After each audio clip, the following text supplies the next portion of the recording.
मेरी नई नई शादी हुई थी। मेरे पति मुझसे बहुत प्यार करते थे। शादी के 3-4 साल बाद उन्होंने अपनी छोटी सी जॉब को छोड़ दिया और खुद का बिजनेस शुरू किया। किसी भी बिजनेस को जमने में समय लगता है, पर मेरे पति को सब कुछ बहुत जल्दी चाहिए था। हर वक्त उनके दिमाग में यही चलता रहता कि कैसे बिजनेस को जल्द से जल्द ऊंचाइयों पर पहुंचाया जाए।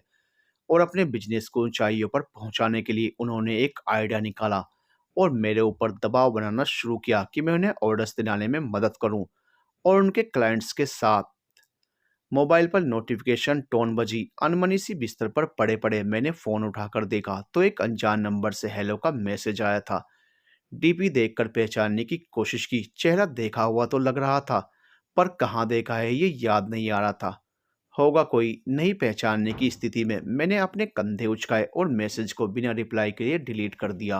वह नोटिफिकेशन टोन बजी। उसी अनजान नंबर से मैसेज था। लगता है आपने मुझे पहचाना नहीं। मैंने फिर से अपने दिमाग पर जोर डाला।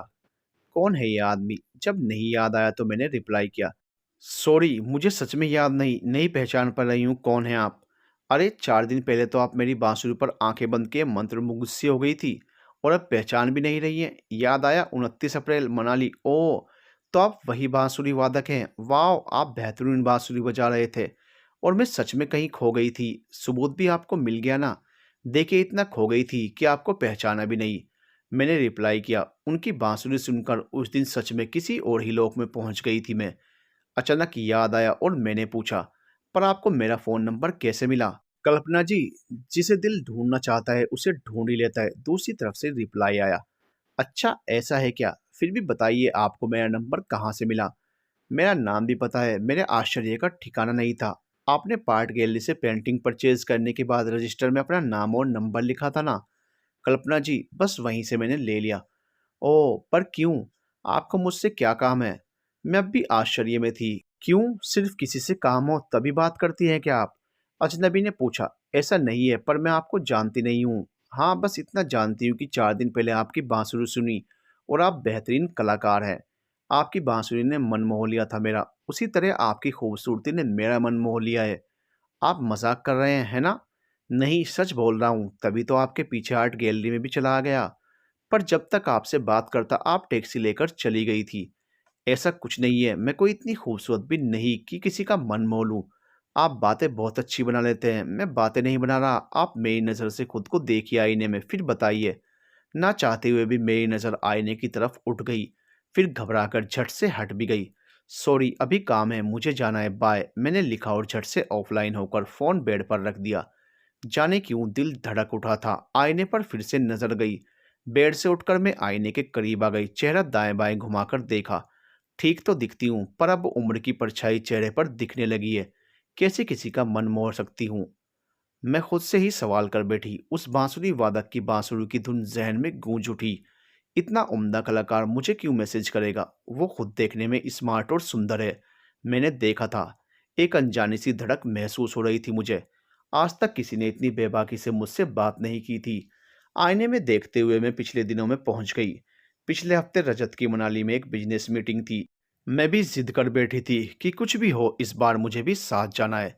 एक तरह से लड़ ही पड़ी थी रजत से। रजत मेरे पति हैं और अपने बिजनेस में खुद को इतना डुबा रखा है कि बाकी चीज़ों से उनको कोई मतलब ही नहीं। शादी के इन 20 सालों में मैं भी बस एक जिम्मेदारी निभाने वाली मशीन ही बनकर रह गई थी। रजत घर और बच्चों की सारी जिम्मेदारी मुझ पर छोड़कर बस अपने बिजनेस का ही होकर रह गया है। बाकी बचा समय भी दोस्तों, पार्टी और दारू के नाम कर रखा था। पर इस बार मैं भी अड़ गई थी साथ जाने के लिए। हमारी एनिवर्सरी भी थी इन दिनों, और मैं हर बार की तरह इस बार भी उसे बिजनेस ट्रिप के नाम भेंट नहीं चढ़ाना चाहती थी। मैंने रजत से कहा कि इसी बहाने हम कुछ वक्त तो साथ बिताएंगे। सालों हो गए थे मुझे कहीं घूमने गए हुए, अकेले कहीं कभी गई ही नहीं। और रजत को फुर्सत ही नहीं थी। एक तरह से रजत ने हम सबसे अलग अपनी अलग ही दुनिया बना ली थी। खुद को लेकर थोड़ा स्वार्थी भी हो गया था। उसका सारा काम सुचारू रूप से होना चाहिए बस। बाकी किसी से मतलब नहीं रहता उसे। मनाली आए 2 दिन हो गए थे। मैं होटल के कमरे में अकेली पड़ी, कभी टीवी देखती, कभी मोबाइल पर टाइम पास करती। यहाँ तक कि लड़ने का टाइम भी नहीं था। रात को इतना पी चुके होते कि कमरे में आते ही बिस्तर पर गिर पड़ते। फिर मैं लाख चिल्लाऊं या बम फोड़ दूं, कोई फर्क नहीं पड़ता। तीसरा दिन था मनाली में और आज हमारी एनिवर्सरी भी थी। फिर अगले दिन लौटना भी था। आज मेरा सब्र जवाब दे गया था। बेसब्री से रजत के उठने का इंतजार कर रही थी। मैंने रूम सर्विस में कॉल करके अपने लिए एक चाय का ऑर्डर दिया और एक नज़र बेड पर सोए रजत पर डालकर खिड़की के पास आ गई। खिड़की खोली तो एक ठंडी हवा का झोंका तन मन दोनों को राहत पहुंचा गया। सूरज की लालिमा फैल चुकी थी। आंखें बंद कर मैंने एक गहरी सांस ली, मानो सारी ताजगी अपने अंदर भर लेना चाहती हूँ, और उतनी ही गहरी सांस छोड़ी भी जैसे अंदर भरी हुई बरसों की उदासी निकाल देना चाहती हूँ। वेटर चाय दे गया था। चाय पीते हुए मैंने एक बार फिर रजत की तरफ देखा।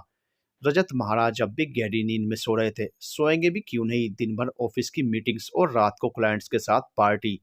रात 2 बजे तो वो कमरे में आए और आते ही नशे में उन्हीं कपड़ों में बिस्तर पर गिरे और सो गए। मैं मन ही मन सोच रही थी कि आज तो रजत को कहीं जाने नहीं दूंगी। काश आज रजत सारा दिन ना सही पर शाम का वक्त तो मेरे साथ बिताए।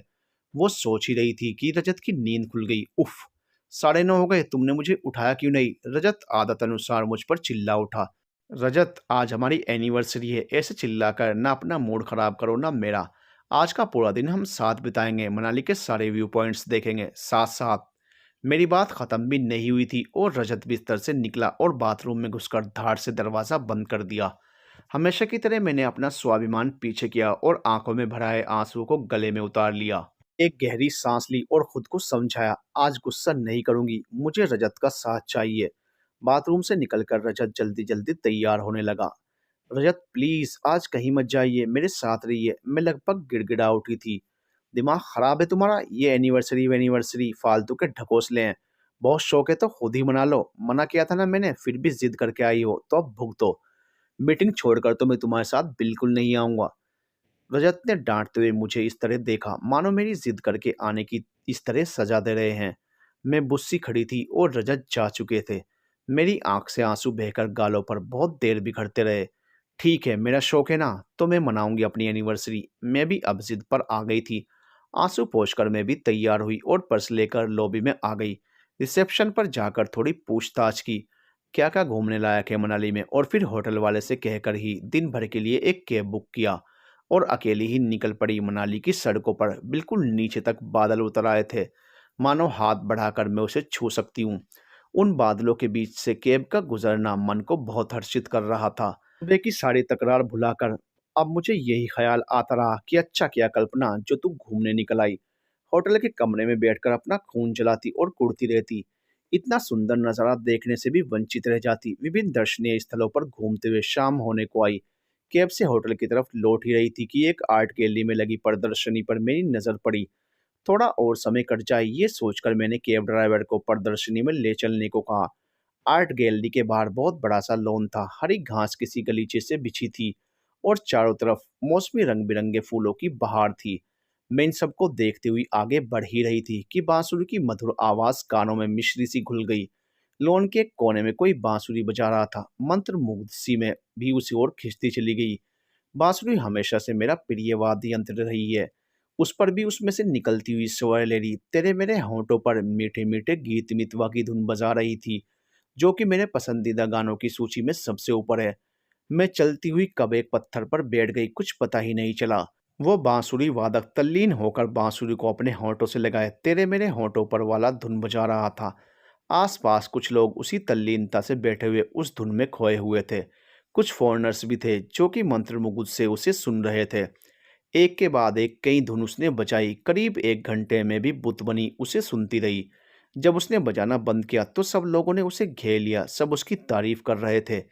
मैं भी मिलकर उसे इतनी खूबसूरत शाम के लिए धन्यवाद देना चाहती थी, पर सबके बीच जाने और किसी अनजान से बात करने में एक झिझक महसूस हुई। बिना मिले ही मैं प्रदर्शनी में चली गई। एक पेंटिंग पसंद आई तो उसे लिया और कैब से वापस अपने होटल आ गई। कुल मिलाकर वो दिन बहुत अच्छा बीता और एक बात यह भी समझ आई कि जब हम किसी परिस्थिति को बदल नहीं सकते तो उसका रोना छोड़कर खुद को कैसे खुश रख सकते हैं, इस पर विचार करें। अपनी खुशी के लिए किसी और पर निर्भर रहकर दुखी रहना सही नहीं है। इतने साल रजत की आदतों को जानते हुए भी मैं हमेशा उससे उम्मीद करती और अपना दिल दुखाती थी। अभी इन्हीं विचारों में खोई थी कि फ़ोन पर फिर से मैसेज आया। कहाँ खो गई? मुझे पता है कि आप अब भी आईने के सामने होंगी और आईने ने आपको बता दिया होगा कि आप कितनी खूबसूरत हैं। जी नहीं, मैं आईने के सामने नहीं थी, काम कर रही थी। मैंने सफ़ेद झूठ लिख दिया। अच्छा कोई बात नहीं, पर उस दिन जब आप बांसुरी की धुन में खोई हुई थी और आपके बाल आपके चेहरे पर बल खा रहे थे और आप बेख्याली में बार बार उन्हें हटा रही थी, तो आपको पता नहीं, पर मेरे होश खो रहे थे। बांसुरी वाले ने लिखा। आप अच्छा मजाक कर लेते हैं। मुझे उसकी बातें पढ़कर हंसी आ रही थी और मन ही मन सोचा कितना आसानी से फ्लर्ट कर रहा है ये इंसान। अरे आप मेरी बात मानती क्यों नहीं? काली साड़ी और स्लीवलेस ब्लाउज में आप कयामत लग रही थी। पूरे 3 दिन से सोया नहीं हूँ, आंख बंद करते ही आप दिखाई देती हैं। Oh my God! आप कितना झूठ बोलते हैं। अब तो मैं सच में हंस पड़ी। पहली बार इस तरह खुलकर कोई फ्लर्ट कर रहा था और मुझे भी गुस्सा आने की जगह मजा आ रहा था। शायद अपने अकेलेपन से मैं भी उकता गई थी। रजत अपने काम पर, दोनों बेटे भी कॉलेज और फिर अपनी दुनिया में मस्त रहते थे। तीनों को मेरी याद बस खाने के वक्त आती थी। बेटों को पैसे चाहिए होते या पापा से कोई सिफारिश करवानी होती तो मम्मी दिखती थी। रजत को भी बस मुझसे इतना ही मतलब था कि मेरा ये सामान कहाँ है, वो सामान कहाँ है।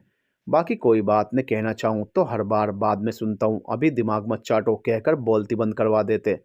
मैंने भारी हो आए मन को संभाला और विचारों को झटकने का प्रयास किया। भर आई आंखों को भी दुपट्टे से पोंछ लिया।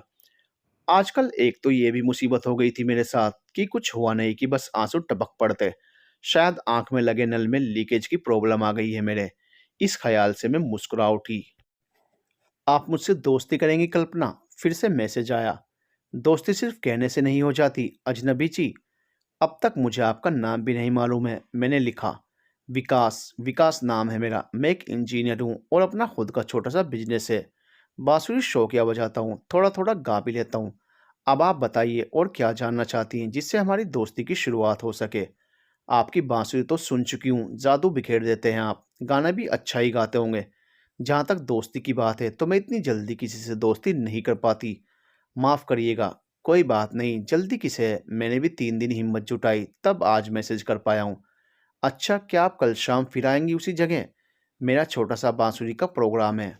अगला मैसेज भी विकास का आया। जी मैं मनाली में नहीं रहती, घूमने आई थी और अब लौट चुकी हूँ। वहाँ होती तो ज़रूर आ जाती, फिर से एक बार आपकी मधुर संगीत में खोने का मौका मिल जाता। ओह कल्पना तुम कहाँ से हो? विकास बहुत जल्दी तुम पर आ गया। मैं दिल्ली में रहती हूँ, मैंने छोटा सा जवाब दिया।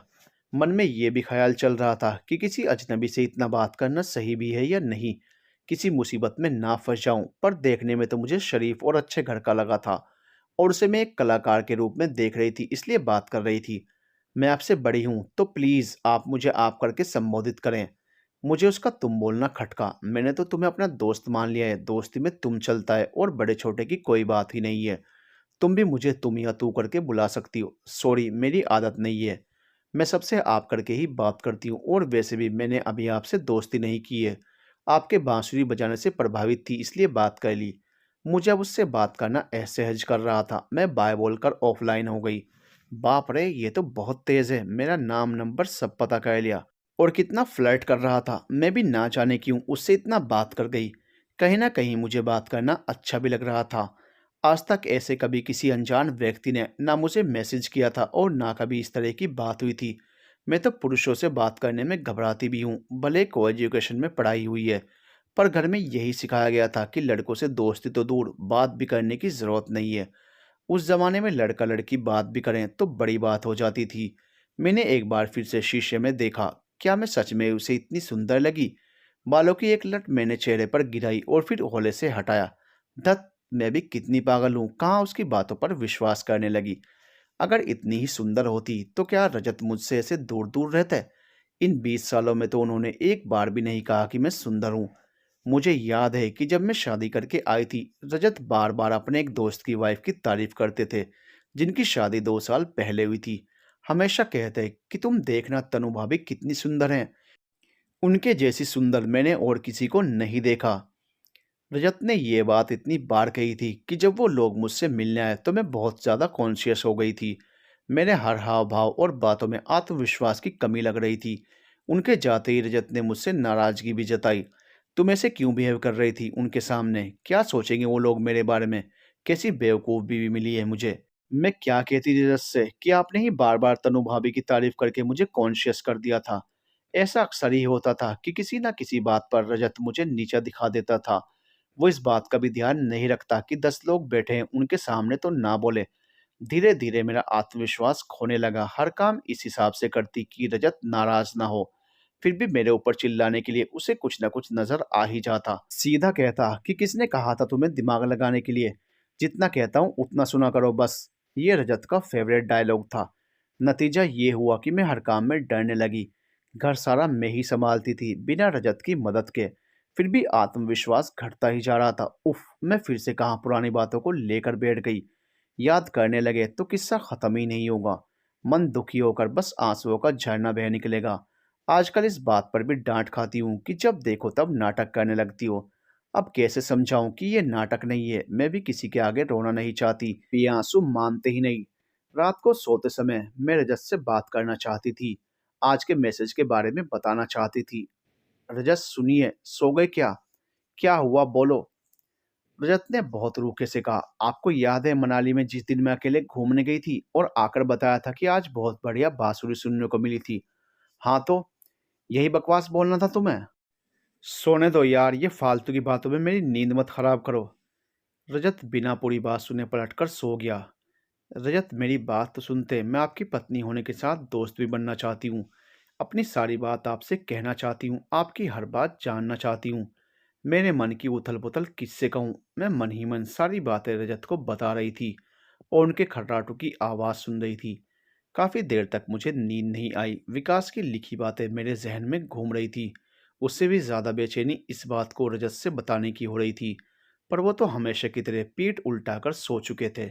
सुबह आँख खुली ही थी कि टिंग की आवाज़ के साथ गुड मॉर्निंग का मैसेज आया, जिसे विकास ने भेजा था। मैंने भी गुड मॉर्निंग लिखकर भेज दिया।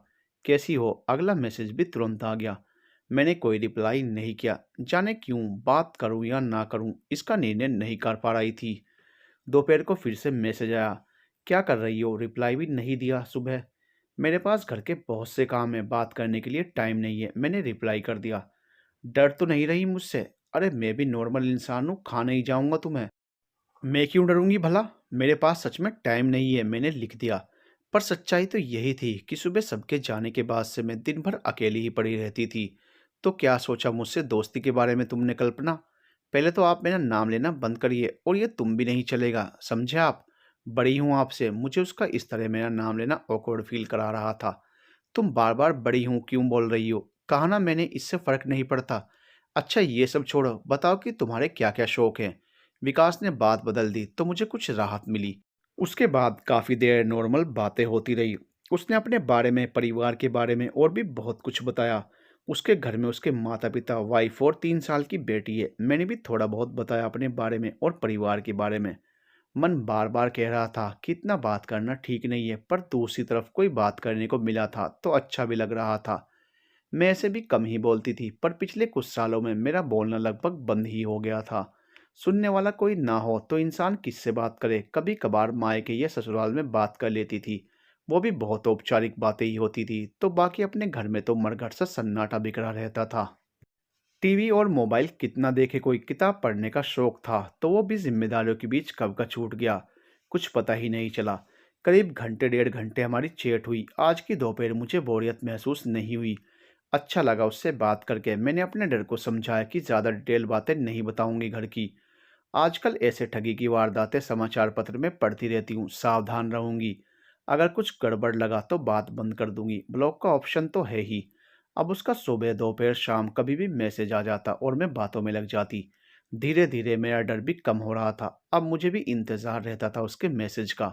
उसका बार बार ये कहना कि वो मुझसे प्यार करने लगा है, इसे मैं हंसकर टाल जाती थी। मुझे अपनी हकीकत का पता था, हाँ, पर उसकी बातें अच्छी लगने लगी थी। अपनी बातों से वो हमेशा मुझे स्पेशल फील कराता था। रजत ने कभी भी ऐसा फील नहीं करवाया था। शायद उसके लिए कभी मैं स्पेशल रही ही नहीं। करीब एक हफ्ता बीता होगा। विकास ने मुझसे पूछा, एक बात सच्ची सच्ची बताना चाहता हूँ, अगर तुम बुरा ना मानो। नहीं मानूंगी, बताओ क्या बात है? मैंने भी उत्सुकता से जानना चाहा। वैसे तो मैं तुम्हारी डीपी को हर रोज़ कई बार देखता हूँ, पर कल रात मैंने तुम्हारी डीपी को जूम किया और तुम्हारे होंठों पर किस किया। विकास का ये मैसेज पढ़ते ही मेरा दिल धक से हो गया। एक लहर सी उठी पूरे बदन में, मानो उसने सच में मेरे होंठों पर किस किया हो। मेरा कोई रिप्लाई ना देखकर उसने पूछा, नाराज़ हो गई क्या? नहीं, मैं बस इतना ही लिख पाई और ऑफ़लाइन हो गई। समझ ही नहीं आया कि इस बात पर क्या और कैसे रिएक्ट करूँ। विकास से ये बात करना अच्छा लगने लगा था, पर ये सब ध्यान भी नहीं आया था। पूरी रात उसकी बातें मन में घूमती रही। बार-बार आँखों के सामने वो मेरी तस्वीर को चूमता हुआ दिख रहा था। मेरी घबराहट और धड़कन दोनों बढ़ गई थी। रजत आराम से मेरी तरफ पीठ किए सो रहे थे। मैं कभी इस करवट तो कभी उस करवट, कई बार तो हाथ अपने आप होंठों पर चले गए। सुबह विकास ने गुड मॉर्निंग मैसेज के साथ एक ऑडियो भी भेजा था। मैंने देखा पर रिप्लाई नहीं किया और ऑडियो भी नहीं सुना। घर के काम निपटाने के बाद और सबके जाने के बाद मैंने ऑडियो मैसेज प्ले किया। विकास की आवाज़ थी, बहुत खास हो तुम, बस तुम्हारे लिए मैंने ये रिकॉर्ड किया है। इसके बाद बांसुरी की धुन थी, चौदहवीं का चांद हो या आफताब हो, जो भी हो तुम खुदा की कसम लाजवाब हो। जैसे जैसे मैं सुनती जा रही थी, मेरे दिल की धड़कन मदहोश होती जा रही थी। कितनी बार मैंने उसे रिप्ले करके सुना, उसकी आवाज़ और वो बांसुरी की धुन मुझ पर अपना जादू चला रही थी। ऐसी बेचैनी और सीने में जलन मुझे कभी महसूस ही नहीं हुई थी। आंख से आंसू अपने आप बह रहे थे और पूरा शरीर एक तरह से थरथरा रहा था। एहसास था या मुझे नहीं पता, पर मैं डूबती जा रही थी। फ़ोन की घंटी से मेरी तंद्रा टूटी। विकास का ही फ़ोन था। मैं उठाऊँ या ना उठाऊँ सोचती रह गई और रिंग बंद हो गया। जाने क्यों राहत की सांस ली मैंने। विकास से बात करने की स्थिति नहीं थी मेरी। आंख बंद कर जैसे ही लेटी फिर से फ़ोन बज उठा। थरथराते हाथों से मैंने फ़ोन उठाया। हेलो, कैसी हो? तुमने ऑडियो सुना? कैसा लगा? यार तुमने पागल कर दिया है मुझे। पूरी रात सो नहीं सका। मैं बस तुम्हारी तस्वीर देखते देखते ही सुबह हो गई। फिर ये रिकॉर्ड किया तुम्हारे लिए। कल्पना कुछ तो बोलो यार, तुम सुन रही हो? चुप क्यों हो? बोलो तो, नाराज़ हो मुझसे? मैं क्या बोलती, मेरी तो आवाज़ ही मानो हलक में अटक गई थी। दिल बेतहाशा धड़क रहा था। आंसुओं की झड़ी लगी थी। इतना प्यार कोई मुझसे करे ये तो मैं सपने में भी नहीं सोच सकती थी। माँ बाप ने किया होगा पर उनके अलावा किसी ने भी नहीं। बहुत मुश्किल से मैंने भर्राई हुई आवाज़ में कहा, सुन रही हूँ। कल्पना तुम रो रही हो? सॉरी यार, मैं तुम्हें खुश करना चाहता था, रुलाना नहीं। बहुत प्यार करता हूँ तुमसे, कुछ तो बोलो यार। अभी बात नहीं कर पाऊंगी, बोलकर मैंने फ़ोन काट दिया। दोनों हाथों से चेहरा छुपाकर मैं ज़ोर-ज़ोर से रो रही थी। क्यों रो रही थी ये पता नहीं, बस रोए जा रही थी। बहुत देर रो लेने के बाद मन थोड़ा शांत हुआ। मैंने फिर से उसकी ऑडियो मैसेज को सुना। उसकी आवाज़ में सच में जादू था, सीधे मेरी रूह तक पहुंच रही थी। एक मन कर रहा था कल्पना स्वीकार कर ले उसकी दोस्ती, और दूसरा मन कह रहा था कल्पना ये सही नहीं है, आगे मत बढ़। इसी कश्मकश में मैंने 2 दिन गुजार दिए। उसके जितने भी मैसेज आए मैंने कोई रिप्लाई नहीं किया। जब जब मैसेज आता मन में एक हुक सी उठती। कितनी बार ही उस ऑडियो को मैंने सुना। बहुत खास हो तुम, तुम्हारे लिए ही रिकॉर्ड किया। उफ, ये एक वाक्य और उसकी आवाज़ मेरे अंदर इतना हलचल मचा चुकी थी कि मैं उसे मैसेज करने को मजबूर हो गई। हेलो, वो शायद फ़ोन लेकर ही बैठा था। झट से रिप्लाई किया, कैसी है तू? मुझे इंतज़ार था तेरे मैसेज का। अब वो तुमसे तू पर आ गया। इस पर मेरा ध्यान गया, पर मैंने कुछ नहीं कहा, सिर्फ़ इतना लिखा, आपकी आवाज़ बहुत अच्छी है। सच में? हाँ, सच में बहुत अच्छी है। बिल्कुल दिल को छू गई। आज तक मेरी आवाज़ की किसी ने तारीफ़ नहीं की इस तरह। ये बताओ, सिर्फ़ मेरी आवाज़ पहुँची दिल तक, मैं नहीं पहुँचा?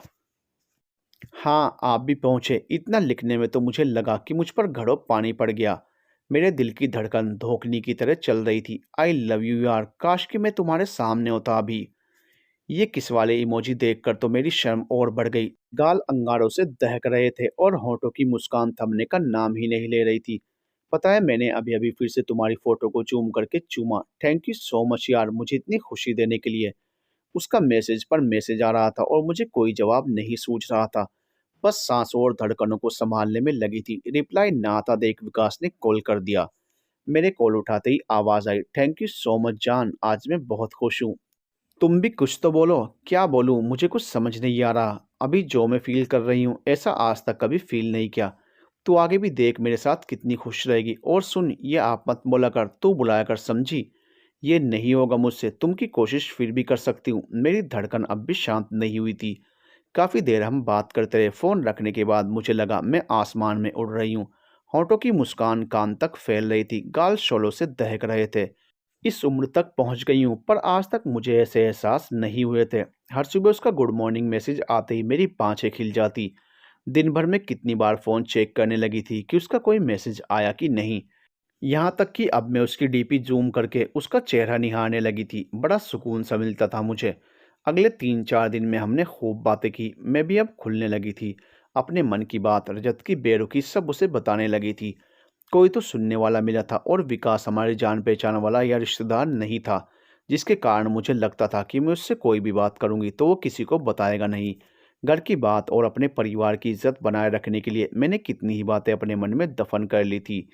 इतना अंदर दबा दिया था कि अब याद भी नहीं आती थी वो सारी बातें। शायद ये मानव स्वभाव है कि अजनबी से हम ज़्यादा खुलकर बात कर पाते हैं।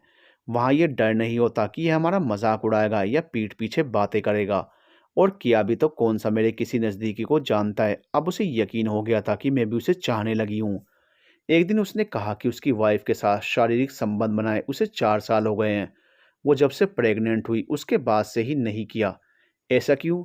मुझे इजैकुलेटिव रेटार्डाटा की प्रॉब्लम है। ये क्या होता है? मुझे समझ नहीं आया और मैंने सहज ही पूछ लिया। मेरा जल्दी नहीं होता, मुझे घंटे भर का टाइम लगता है और वो बर्दाश्त नहीं कर पाती है, मना कर देती है। ओह! मैंने इतना ही कहा और कहती भी क्या इस टॉपिक पर? मैं बोलूँ भी क्या? जानती है, तुझे याद करके मैंने कल खुद से किया तो 10 मिनट में ही हो गया। तुमने जादू कर दिया है मुझ पर। हे भगवान! ये क्या बोल गया विकास? ऐसी बातें ठीक नहीं। क्यों? क्यों ठीक नहीं है? अरे ये भी प्रकृति की दी हुई चीज़ है, हमारे शरीर की ज़रूरत है। जैसे भूख लगने पर खाना खाते हैं, वैसे ही ये भी हमारे शरीर को तनाव मुक्त और सुचारू रूप से काम करने के लिए ज़रूरी है। विकास ने समझाने की कोशिश की। हाँ, जानती हूँ, पर ये हमारे बीच ठीक नहीं है। मैं एक शादीशुदा हूँ और तुमसे बड़ी भी। हम बाकी बातें करते हैं, उससे मुझे कोई दिक्कत नहीं, पर ये बातें नहीं। मैं अब असहज होने लगी। ये बड़े-छोटे का क्या लगा रखा है? बस मैं तुझसे प्यार करता हूँ और तुम मुझसे। बोल, करती है ना? हाँ। तो फिर डरती क्यों है? देख, मैं तेरे होंठों को चूम रहा हूँ। मैंने तुझे बाहों में भर लिया है। मेरे हाथ तेरे कमर से होते हुए पेट पर जा रहे हैं। विकास का मैसेज पर मैसेज आते जा रहा था। मैं पढ़ रही थी और मेरा खून नसों में बेतहाशा दौड़ रहा था। सिर पर जकड़न सी महसूस हो रही थी, मानो सारी नसें तन गई हैं। दिल की धड़कन भी रेलगाड़ी सी धड़क-धड़क दौड़ रही थी। पूरा जिस्म दहक रहा था। मेरे हाथ कीबोर्ड पर अपने आप चले गए और मैंने टाइप किया, मत लिखो ये सब विकास, प्लीज़ विकास। विकास ने लिखना बंद नहीं किया। ऐसी-ऐसी बातें लिखता गया कि मैं पिघलती गई। तू भी बताना, तुझे क्या अच्छा लगता है संबंध बनाते समय? होंठों को चूमना। और वो और लिखता गया, मैं बताती गई। मेरा दिमाग मेरे बस में था ही नहीं। उसने अपनी बातों से पूरी आग लगा दी थी। काफ़ी सालों बाद ऐसा उन्माद, ऐसा सेल्फ सैटिस्फैक्शन मिला था मुझे। आज से पहले ऐसा मज़ा नहीं आया। चल बाय, फिर बात करते हैं। अब मस्त नींद आ रही है, बाय। मुझे भी अब नींद आ रही थी, सुकून की नींद। सोकर उठी तब होश आया कि ये मैंने क्या किया। मन कचोटने लगा बुरी तरह से। मुझे ऐसा नहीं करना चाहिए था, बहुत गलत हुआ। अपनी ही नज़रों में मैं खुद को गिरा हुआ महसूस कर रही थी। कुछ समझ नहीं आया तो मैंने विकास को मैसेज किया। आज जो हुआ वो बहुत गलत था, ये नहीं करना चाहिए था हमें। मैं अब नहीं बात करूँगी तुमसे। इससे बचने का यही एक तरीका है, कुछ गलत नहीं किया हमने। तुम ज़्यादा मत सोचो और ये फालतू की बात मत करो। विकास का तुरंत रिप्लाई भी आ गया, नहीं ये गलत हुआ है और गलत है। मैंने लिखा और विकास की रिप्लाई का इंतज़ार किए बिना उसका नंबर ब्लॉक कर दिया। ब्लॉक तो कर दिया था मैंने, पर विकास से बात करने के लिए मन हर वक्त तरस रहा था। इन 15-20 दिनों में ही वो मेरे दिल पर कब्जा कर बैठा था। उसकी प्यारी बातें मुझे हर पल याद आती और आंखों से झरना बह निकलता। जब तक सब घर में रहते बहुत मुश्किल से कंट्रोल किए रहती, फिर मौका मिलते ही खूब रोती। कल जो भी हुआ था उससे भी मन परेशान था, ग्लानि से मरा जा रहा था। बार बार एक ही ख्याल आ रहा था कि मम्मी पापा को पता चला तो उनको कितना दुख होगा। उनके दिए संस्कार को मैंने दागदार कर दिया। रजत को पता चलेगा तो वो क्या कहेगा? इसकी चिंता नहीं थी मुझे, उसे तो मैं खुद सारी बात बताने के लिए व्याकुल थी।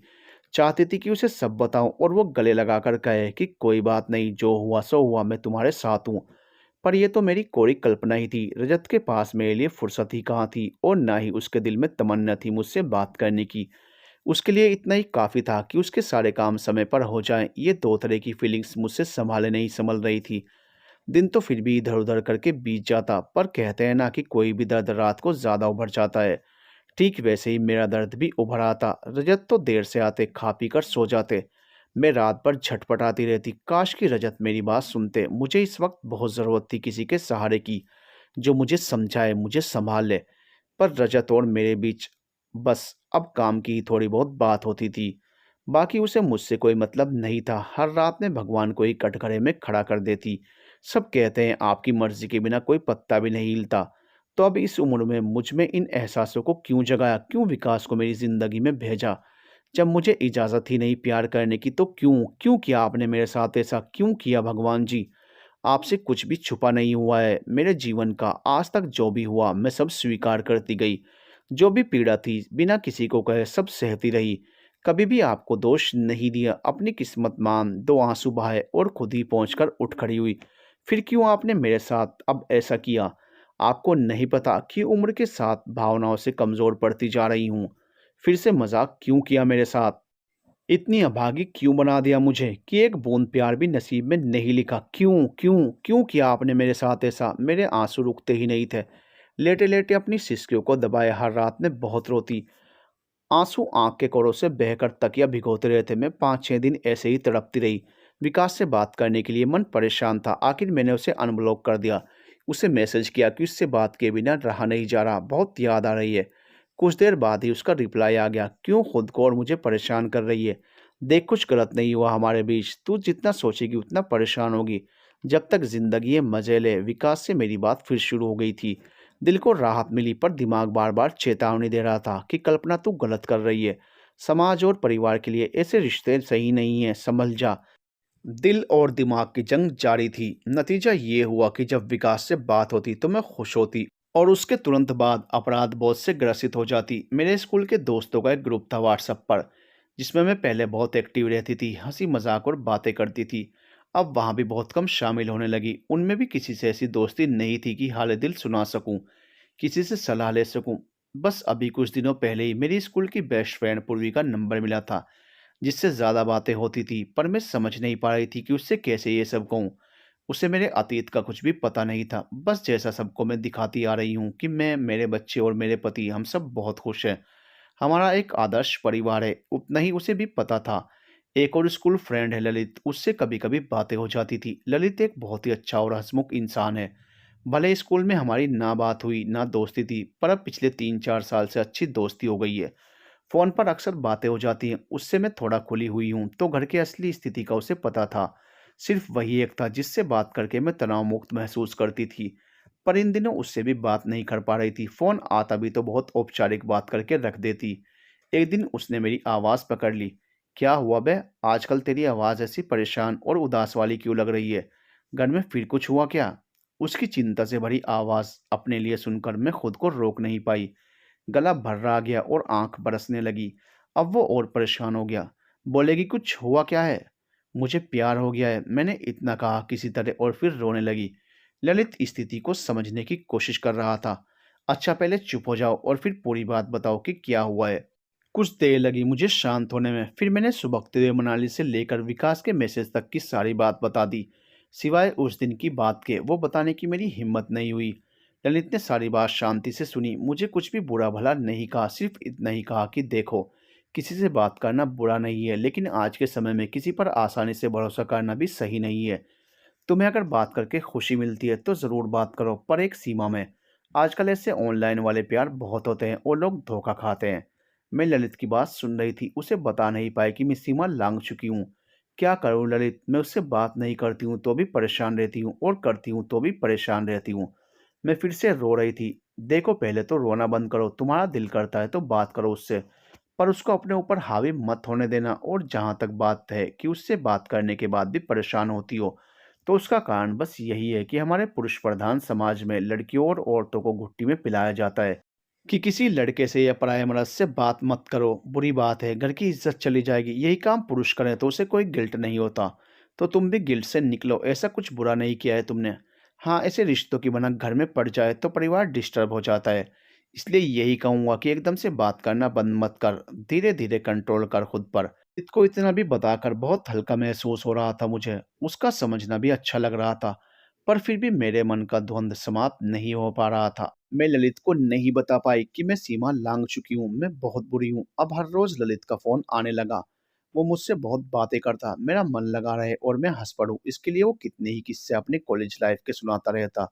अपने आस पड़ोस के किस्से, अपने दोस्तों के किस्से। मैं हंस भी पड़ती, पर अगले ही पल आंसू छलक पड़ते। ललित नियमित फोन करने लगा। इधर पूर्वी से भी एक दिन बातों बातों में मैंने उसे भी बता दिया कि मेरी दोस्ती किसी से हुई है और वो मुझे बहुत अच्छा लगता है। उसने पहले मजाक समझा और बहुत हंसी। वाह वाह मैडम जी, अभी भी आपको आशिक मिल रहे हैं? पूर्वी जब हंस ली तो फिर गंभीरता से पूछा, सच बोल रही हो? अरे इतने अच्छे जीजू हैं, बच्चे हैं, घर है, सब कुछ इतना अच्छा है, तो क्यों तुम ये प्यार व्यार के चक्कर में पड़ रही हो? तुमको नहीं पता कि ये लोग प्यार का झूठा दिखावा करते हैं? असल में बस एक ही चीज चाहते हैं। समझ रही हो ना मैं क्या कह रही हूँ? हाँ जानती हूँ, मैंने जवाब दिया। फिर सोचो तो, इतना सब अच्छा है, फिर क्यों सब खराब करना चाहती हो? किसी को भी पता चलेगा तो तुम्हारी बदनामी होगी। जीजू को पता चला तो? कल्पना मत बात करो उससे, ठीक नहीं है। अपना इतना अच्छा संसार मत बिगाड़ो। पूर्वी का बार बार इतना अच्छा घर संसार बोलना मुझे बेचैन कर रहा था। मैं झटपटा उठी उसे अपने प्यारे घर संसार की असली तस्वीर दिखाने के लिए। पूर्वी, तुम्हें कुछ नहीं पता मेरे घर के बारे में, मेरी जिंदगी के बारे में। अतीत में कितना कुछ हो गया है मेरे साथ जो मैं किसी को बता भी नहीं सकती।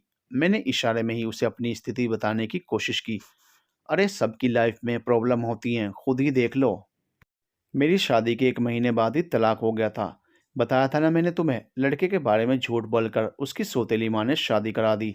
वो लड़का मेंटली इल था। 1 महीने में ससुराल में रही तो दिन भर मुझे वो लोग काम में लगाए रहते। 1 महीने बाद मैं मायके आई तो फिर वापस ही नहीं गई। मुझे तो अब कोई तकलीफ ही नहीं होती ये सब याद करके। पूर्वी अपना अतीत याद कर रही थी और मुझे समझाने की कोशिश। मैं तो कहूँगी कि तुम बहुत जल्दी मुक्त हो गई हो और जो होता है अच्छा होता है। शादी करनी ही नहीं चाहिए। मेरी इस 20 साल की शादी में क्या मिल गया मुझे? तुम्हें उस लड़के से कोई लगाव या प्रेम नहीं हुआ होगा, इसलिए तुम्हें कोई तकलीफ नहीं है उन यादों से। मैं अपना अतीत याद कर व्यथित हो चुकी थी, आंख भर आई और गला रुंध गया। अरे फिर तुम वही बात करने लगी, कितना अच्छा तो है सब कुछ। रजत जीजू भी तुम्हारा कितना ख्याल रखते हैं। नहीं रखते वो मेरा ख्याल, मेरी हंसी बस एक दिखावा है। रजत मुझसे कभी ठीक से बात नहीं करते। जरा भी उनके मन के खिलाफ हो जाए बुरी तरह मुझे गालियां देते हैं। बच्चे भी बचपन से देख देख कर अब मेरे साथ वैसा ही बिहेव करते हैं। जब तक ठीक है, जरा भी मन का नहीं हुआ तो मुझ पर चिल्ला उठते हैं। सबकी अपनी दुनिया है, बस मैं ही अकेली रह गई हूँ। अब मुझ में ताकत नहीं है पूर्वी, मैं घुट रही हूँ इस घर में। सबके लिए सब करके भी कुछ हासिल नहीं हुआ मुझे। जरा से सम्मान और अपनों के प्यार के लिए तरस गई हूँ। मैं रोए जा रही थी और बोलती जा रही थी। और जानती हो कुछ बातें ऐसी हैं जो मैं तुम्हें बता भी नहीं सकती। 7 तालों में बंद कर रखा है उन कड़वी यादों को, पर उम्र के इस दौर में सब उभर उभर कर बाहर आ रहा है। मैं अब सच में बुरी तरह टूट चुकी हूँ पूर्वी। मेरा रोना लगातार जारी था। पूर्वी हैरान थी कि इतनी हंसमुख में इस तरह हिलक हिलक कर रो रही थी। उसे और कुछ समझ नहीं आया तो मुझसे यही बोली, लाओ जीजू का फ़ोन नंबर दो, मैं बात करती हूँ। क्यों मेरी इतनी प्यारी दोस्त को परेशान कर रहे हैं? बोलूँगी कि तुम्हें खूब प्यार करें, पर मेरी सखी ये जो तुम अब प्यार में पड़ रही हो वो ठीक नहीं है। समाज में बहुत बदनामी हो जाएगी। उसकी ये रटी रटाई सी बात पर अब मैं बिफर पड़ी। तुम्हें क्या लगता है कि तुम बोलोगी और वो तुम्हारी बात मानकर मुझे प्यार करने लगेंगे? जो इंसान 20 सालों में प्यार नहीं कर पाया अपनी पत्नी को, बस अपनी जागीर समझता रहा, वो तुम्हारे कहते ही मुझसे प्यार करने लगेगा? वाह! और किस समाज की बात कर रही हो तुम? सारे नियम कानून हम औरतों के लिए ही क्यों हैं? पुरुष तो एक मौका नहीं छोड़ते, अपनी चाहत घर बाहर हर जगह पूरी कर लेते हैं। मुझे अब अगर प्यार मिल रहा है तो मैं क्यों ना लूं? मैं लगभग अपने दुख और दर्द से चिल्ला रही थी। पूर्वी भी समझ रही थी मेरा दुख, पर वो भी क्या करती, औरत है ना, उसे भी तो बचपन से औरतों के दायरे समझाए होंगे। वो भी उन परंपरावादी सोच की शिकार है कि औरतों को ऐसा नहीं करना चाहिए।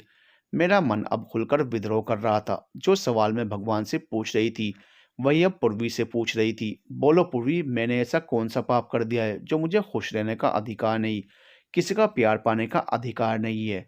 सब तो अपनी लाइफ अपने हिसाब से जी रहे हैं, फिर मैं ही क्यों सिर्फ सबके हिसाब से जीती रहूं?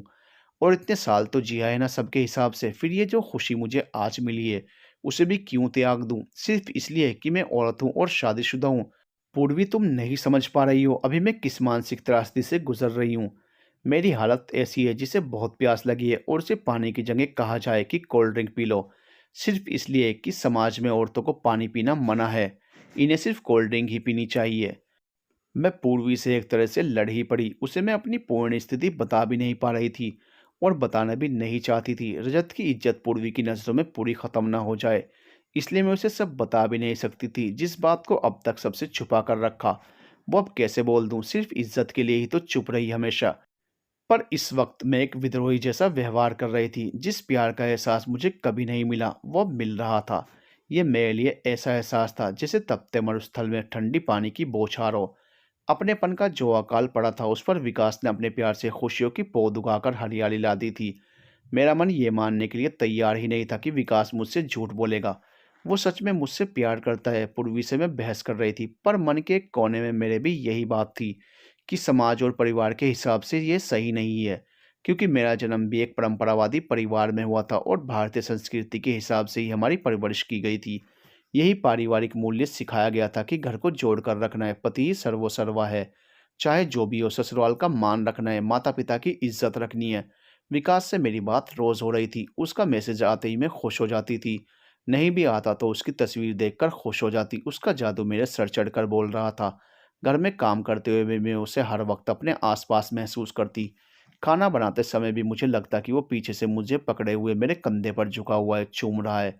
चाय पीते वक्त भी लगता मेरे साथ ही बैठा है। मन ही मन उससे खूब बातें करती, खुद ही सवाल करती और खुद ही उसकी तरफ से जवाब भी देती। ड्राइव करते समय भी वो मेरे साथ होता, बाजार हो या वॉक पर जाऊं, हर वक्त वो मेरे दिलो दिमाग में रहता और मेरी उसके साथ बातचीत चलती रहती। मैं बहुत खुश रहने लगी थी। रजत का चिल्लाना अब मुझे सुनाई ही नहीं देता, उसकी बेरुखी भी अब महसूस नहीं होती। चुपचाप उसका काम करके मैं भी अपने ख्यालों की दुनिया में पहुंच जाती। पर इस खुशी से भी मुझे अब डर लग रहा था। मेरा एक बुरा अतीत था और मुझे डर था कि विकास ये सुनकर कहीं मुझसे रिश्ता ना तोड़ दे। मैं अब उसे बिल्कुल खोना नहीं चाहती थी। विकास को धोखे में भी नहीं रखना चाहती थी। मुझे इस जन्म में प्यार मिलेगा ही नहीं, ऐसा मानकर जी रही थी और किसी से उम्मीद भी नहीं थी। पर विकास का इस तरह से मेरी जिंदगी में आना भावनाओं का एक तूफान लेकर आना था और इस तूफान में मैं उड़ी जा रही थी। अपना अतीत छुपाकर मैं इस रिश्ते में नहीं बढ़ना चाहती थी। विकास के प्रति मेरे मन में उपजा प्यार मुझे बार बार कह रहा था कि तुम्हें विकास को सब बता देना चाहिए।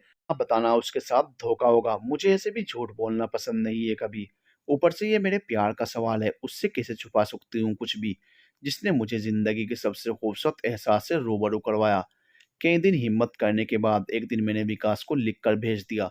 मुझे तुमसे कुछ बताना है, शायद वो जानने के बाद तुम मुझसे प्यार न कर पाओ, पर बताए बिना मैं तुम्हें धोखे में नहीं रखना चाहती। भले ही फिर मैं तुम्हें खो दूं, इसलिए पहले ही तुम्हें धन्यवाद कहना चाहती हूँ कि तुमने मुझे दुनिया की सबसे बेस्ट फीलिंग्स दी हैं। अरे प्यार और इन एहसासों को मैं जिंदगी भर नहीं भूलूंगी। कुछ देर बाद ही विकास का फोन आ गया। ऐसी है जान, ऐसा क्यों बोल रही है कि तुझे छोड़ दूंगा? जो भी हो तेरा अतीत, उससे मुझे कोई फर्क नहीं पड़ता। तुझे मैं कभी भी नहीं छोड़ूंगा। पहले सुन तो लो, मेरे मन पर जो बोझ है वो बोल लेने के बाद उतर जाएगा। उसके बाद जो तुम्हें ठीक लगे। जाना भी चाहोगे तो मैं तुम्हें बिल्कुल नहीं रोकूंगी। बस तुम्हारी याद हमेशा के लिए मेरे साथ रहेगी। अच्छा बोल ले, अपना मन हल्का कर ले। मैंने अपने गले से थूक निकला और हिम्मत करके अपनी बात शुरू की। आज तक ये बात मैंने किसी को भी नहीं बताई है, पर तुमसे छुपाना नहीं चाहती। मेरी शादी के शुरुआती दिन रजत के साथ बहुत अच्छे बीत रहे थे। वो कहते थे कि मेरे बदन से एक जंगली पौधे की खुशबू आती है, जो कि उन्होंने अपनी गांव की पगडंडियों पर चलते हुए महसूस की है। वो मुझे रात में खुद से चिपकाए रहते। उन्हें पाँव के बीच तकिया दबाकर सोने की आदत थी। शादी के बाद उनका वो तकिया मैं बन गई थी। पूरे रात में वो जिस भी करवट सोते मुझे खींचकर अपनी तरफ कर लेते और पकड़कर सोते थे। पूरी रात में 5-6 बार मेरी नींद टूटी और मैं कभी इस तरफ कभी उस तरफ उठकर जाती। एक तरह से मेरी रात की नींद खराब होती, फिर भी मुझे कोई दिक्कत नहीं थी। उनका साथ मुझे बहुत अच्छा लगता था। कोरे मन के साथ उनसे ब्याह करके इस घर में आई थी। रजत मेरे लिए सब कुछ बन गए थे। प्यार का एहसास क्या होता है मुझे पता नहीं था, पर रजत से दूर रहना ज़रा भी अच्छा नहीं लगता था। हाँ, पर धीरे-धीरे चीज़ें बदलने लगी। 3-4 साल बाद उन्होंने अपनी छोटी-सी जॉब को छोड़ दिया और खुद का बिज़नेस शुरू किया। किसी भी बिज़नेस को जमने में समय लगता है, पर रजत को सब जल्दी चाहिए था। हर वक्त उनके दिमाग में यही चलता रहता कि कैसे बिज़नेस को जल्द से जल्द ऊँचाइयों पर पहुँचाएँ। उन्होंने मेरे ऊपर दबाव बनाना शुरू किया कि मैं उन्हें ऑर्डर्स दिलाने में मदद करूँ, उनके क्लाइंट्स के साथ हम बिस्तर होकर। सुनकर मेरे होश उड़ गए। मैं ऐसा बिल्कुल नहीं कर सकती थी। वो हर रात बस इन्हीं बातों को रटते रहते। हमारे बीच झगड़े होते, पर उसका कोई फ़ायदा नहीं होता। वो घूम फिर कर उन्हीं बातों पर आ जाते। मैं ये बात अपने घर में और रजत के घरवालों से भी नहीं बता पा रही थी। उनके घर के वो ही करता धरता थे और मेरे घर में बताकर मैं अपने मम्मी-पापा को भी परेशान नहीं करना चाहती थी। जानती थी कि उनको बताने के बाद अगर उन्होंने रजत से बात की तो मुंहफट रजत उनकी भी बेइज्जती कर देगा। कहीं मुझे मायके का ही रास्ता ना दिखा दे। मुझसे छोटे भाई बहन की जिंदगी अभी शुरू होनी थी। इस तरह मेरा मायका आना उनके भविष्य पर भी प्रश्न चिन्ह लगा देता। रजत बहुत जिद्दी भी है। अपनी कही बात जब तक पूरी ना हो बोलता ही रहता है। मैं एक सांस में इतना बोलकर थोड़ी देर चुप हो गई। पुरानी सारी बातें नजरों के आगे आ गई। आंसू बहने लगे और गला भी भर्रा गया। फिर तुमने रजत की बात मानी?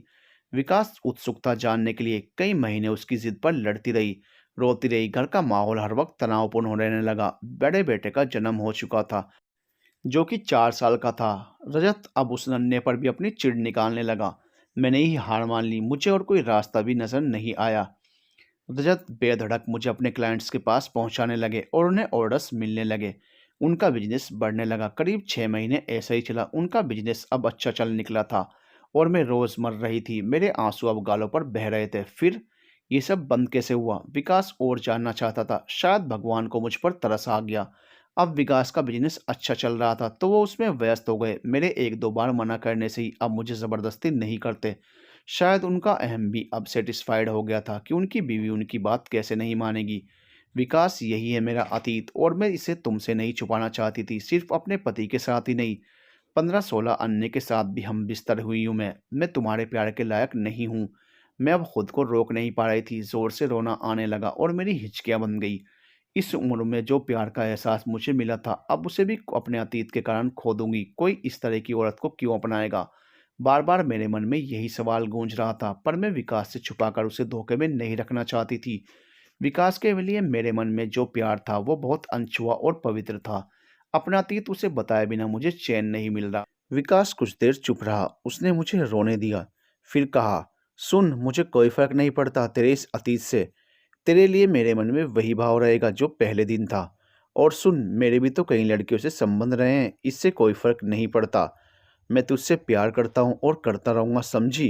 अब ये रोना बंद कर। मैं तो सोच रहा था कि आज तुझे जी भर कर प्यार करूंगा, पर तूने रोकर माहौल ही बदल दिया। चल, अब मैं साइड पर जा रहा हूँ, बाद में बात करता हूँ। बाय जान। बाय। मेरा दिल अब बहुत हल्का हो गया था। इतने सालों का बोझ मानो मुझ पर से उतर गया।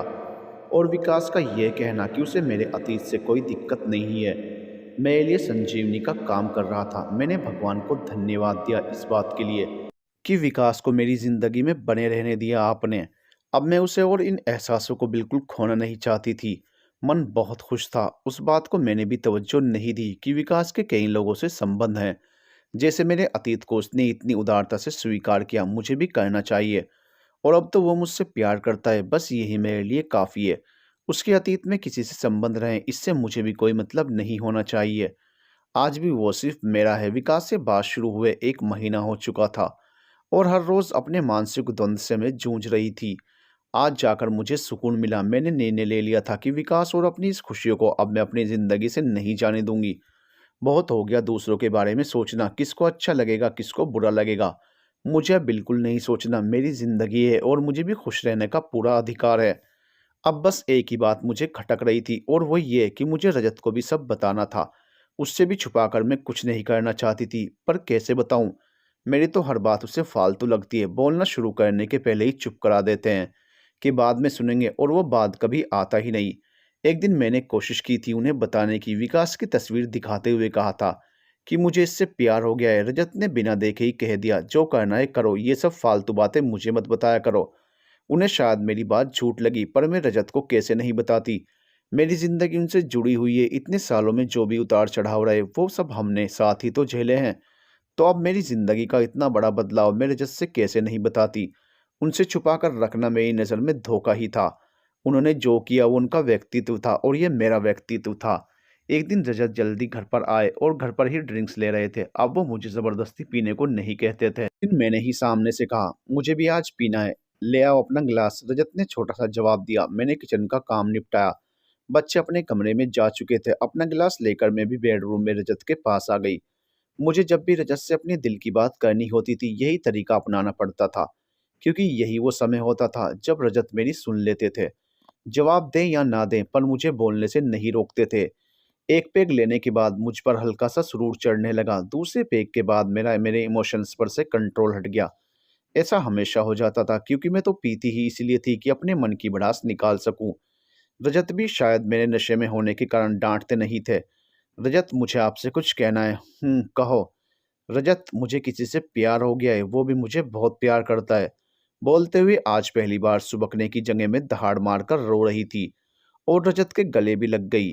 रजत, मुझे ढेर सारा प्यार चाहिए। उनके गले से लगे हुए मैं रो रही थी और बोले जा रही थी, प्यार-व्यार कुछ नहीं होता, सबको बस शरीर से मतलब होता है। रजत ने सपाट लहज़े में कहा, जानती हूँ कि उसे भी ये सब चाहिए मुझसे, पर अब उससे बात किए बिना मुझे चैन नहीं मिलता। उसके बाद मैंने मनाली से लेकर विकास के मैसेज आने और आगे की एडल्ट चैट की बात भी बता दी। रजत बस चुपचाप सुनता रहा। कुछ बोलेंगे नहीं आप? मैं जानना चाहती थी कि रजत क्या सोच रहे हैं। जो करना है करो, ये अंतिम वाक्य होता था रजत का।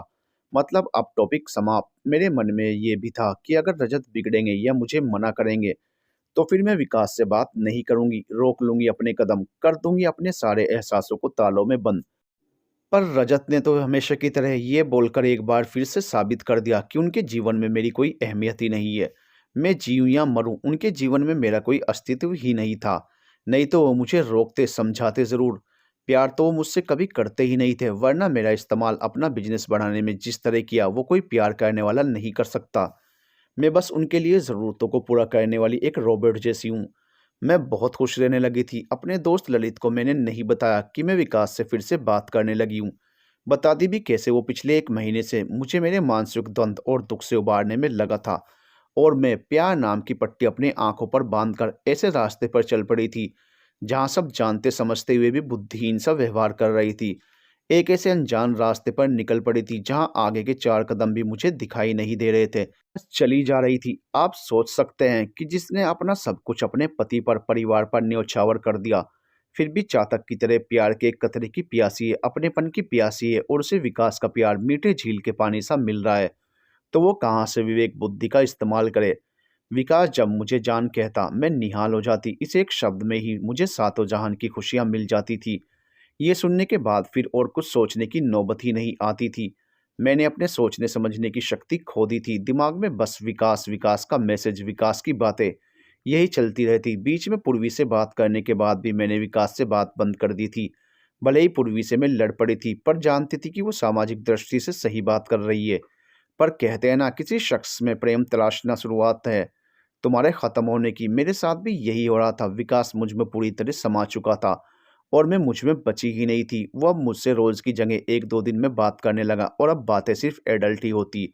अन्य बातों का टाइम ही नहीं रहता उसके पास। मैसेज का रिप्लाई करते ही वो अपने हिसाब से मुझे घुमा लेता, और मैं घूम भी जाती।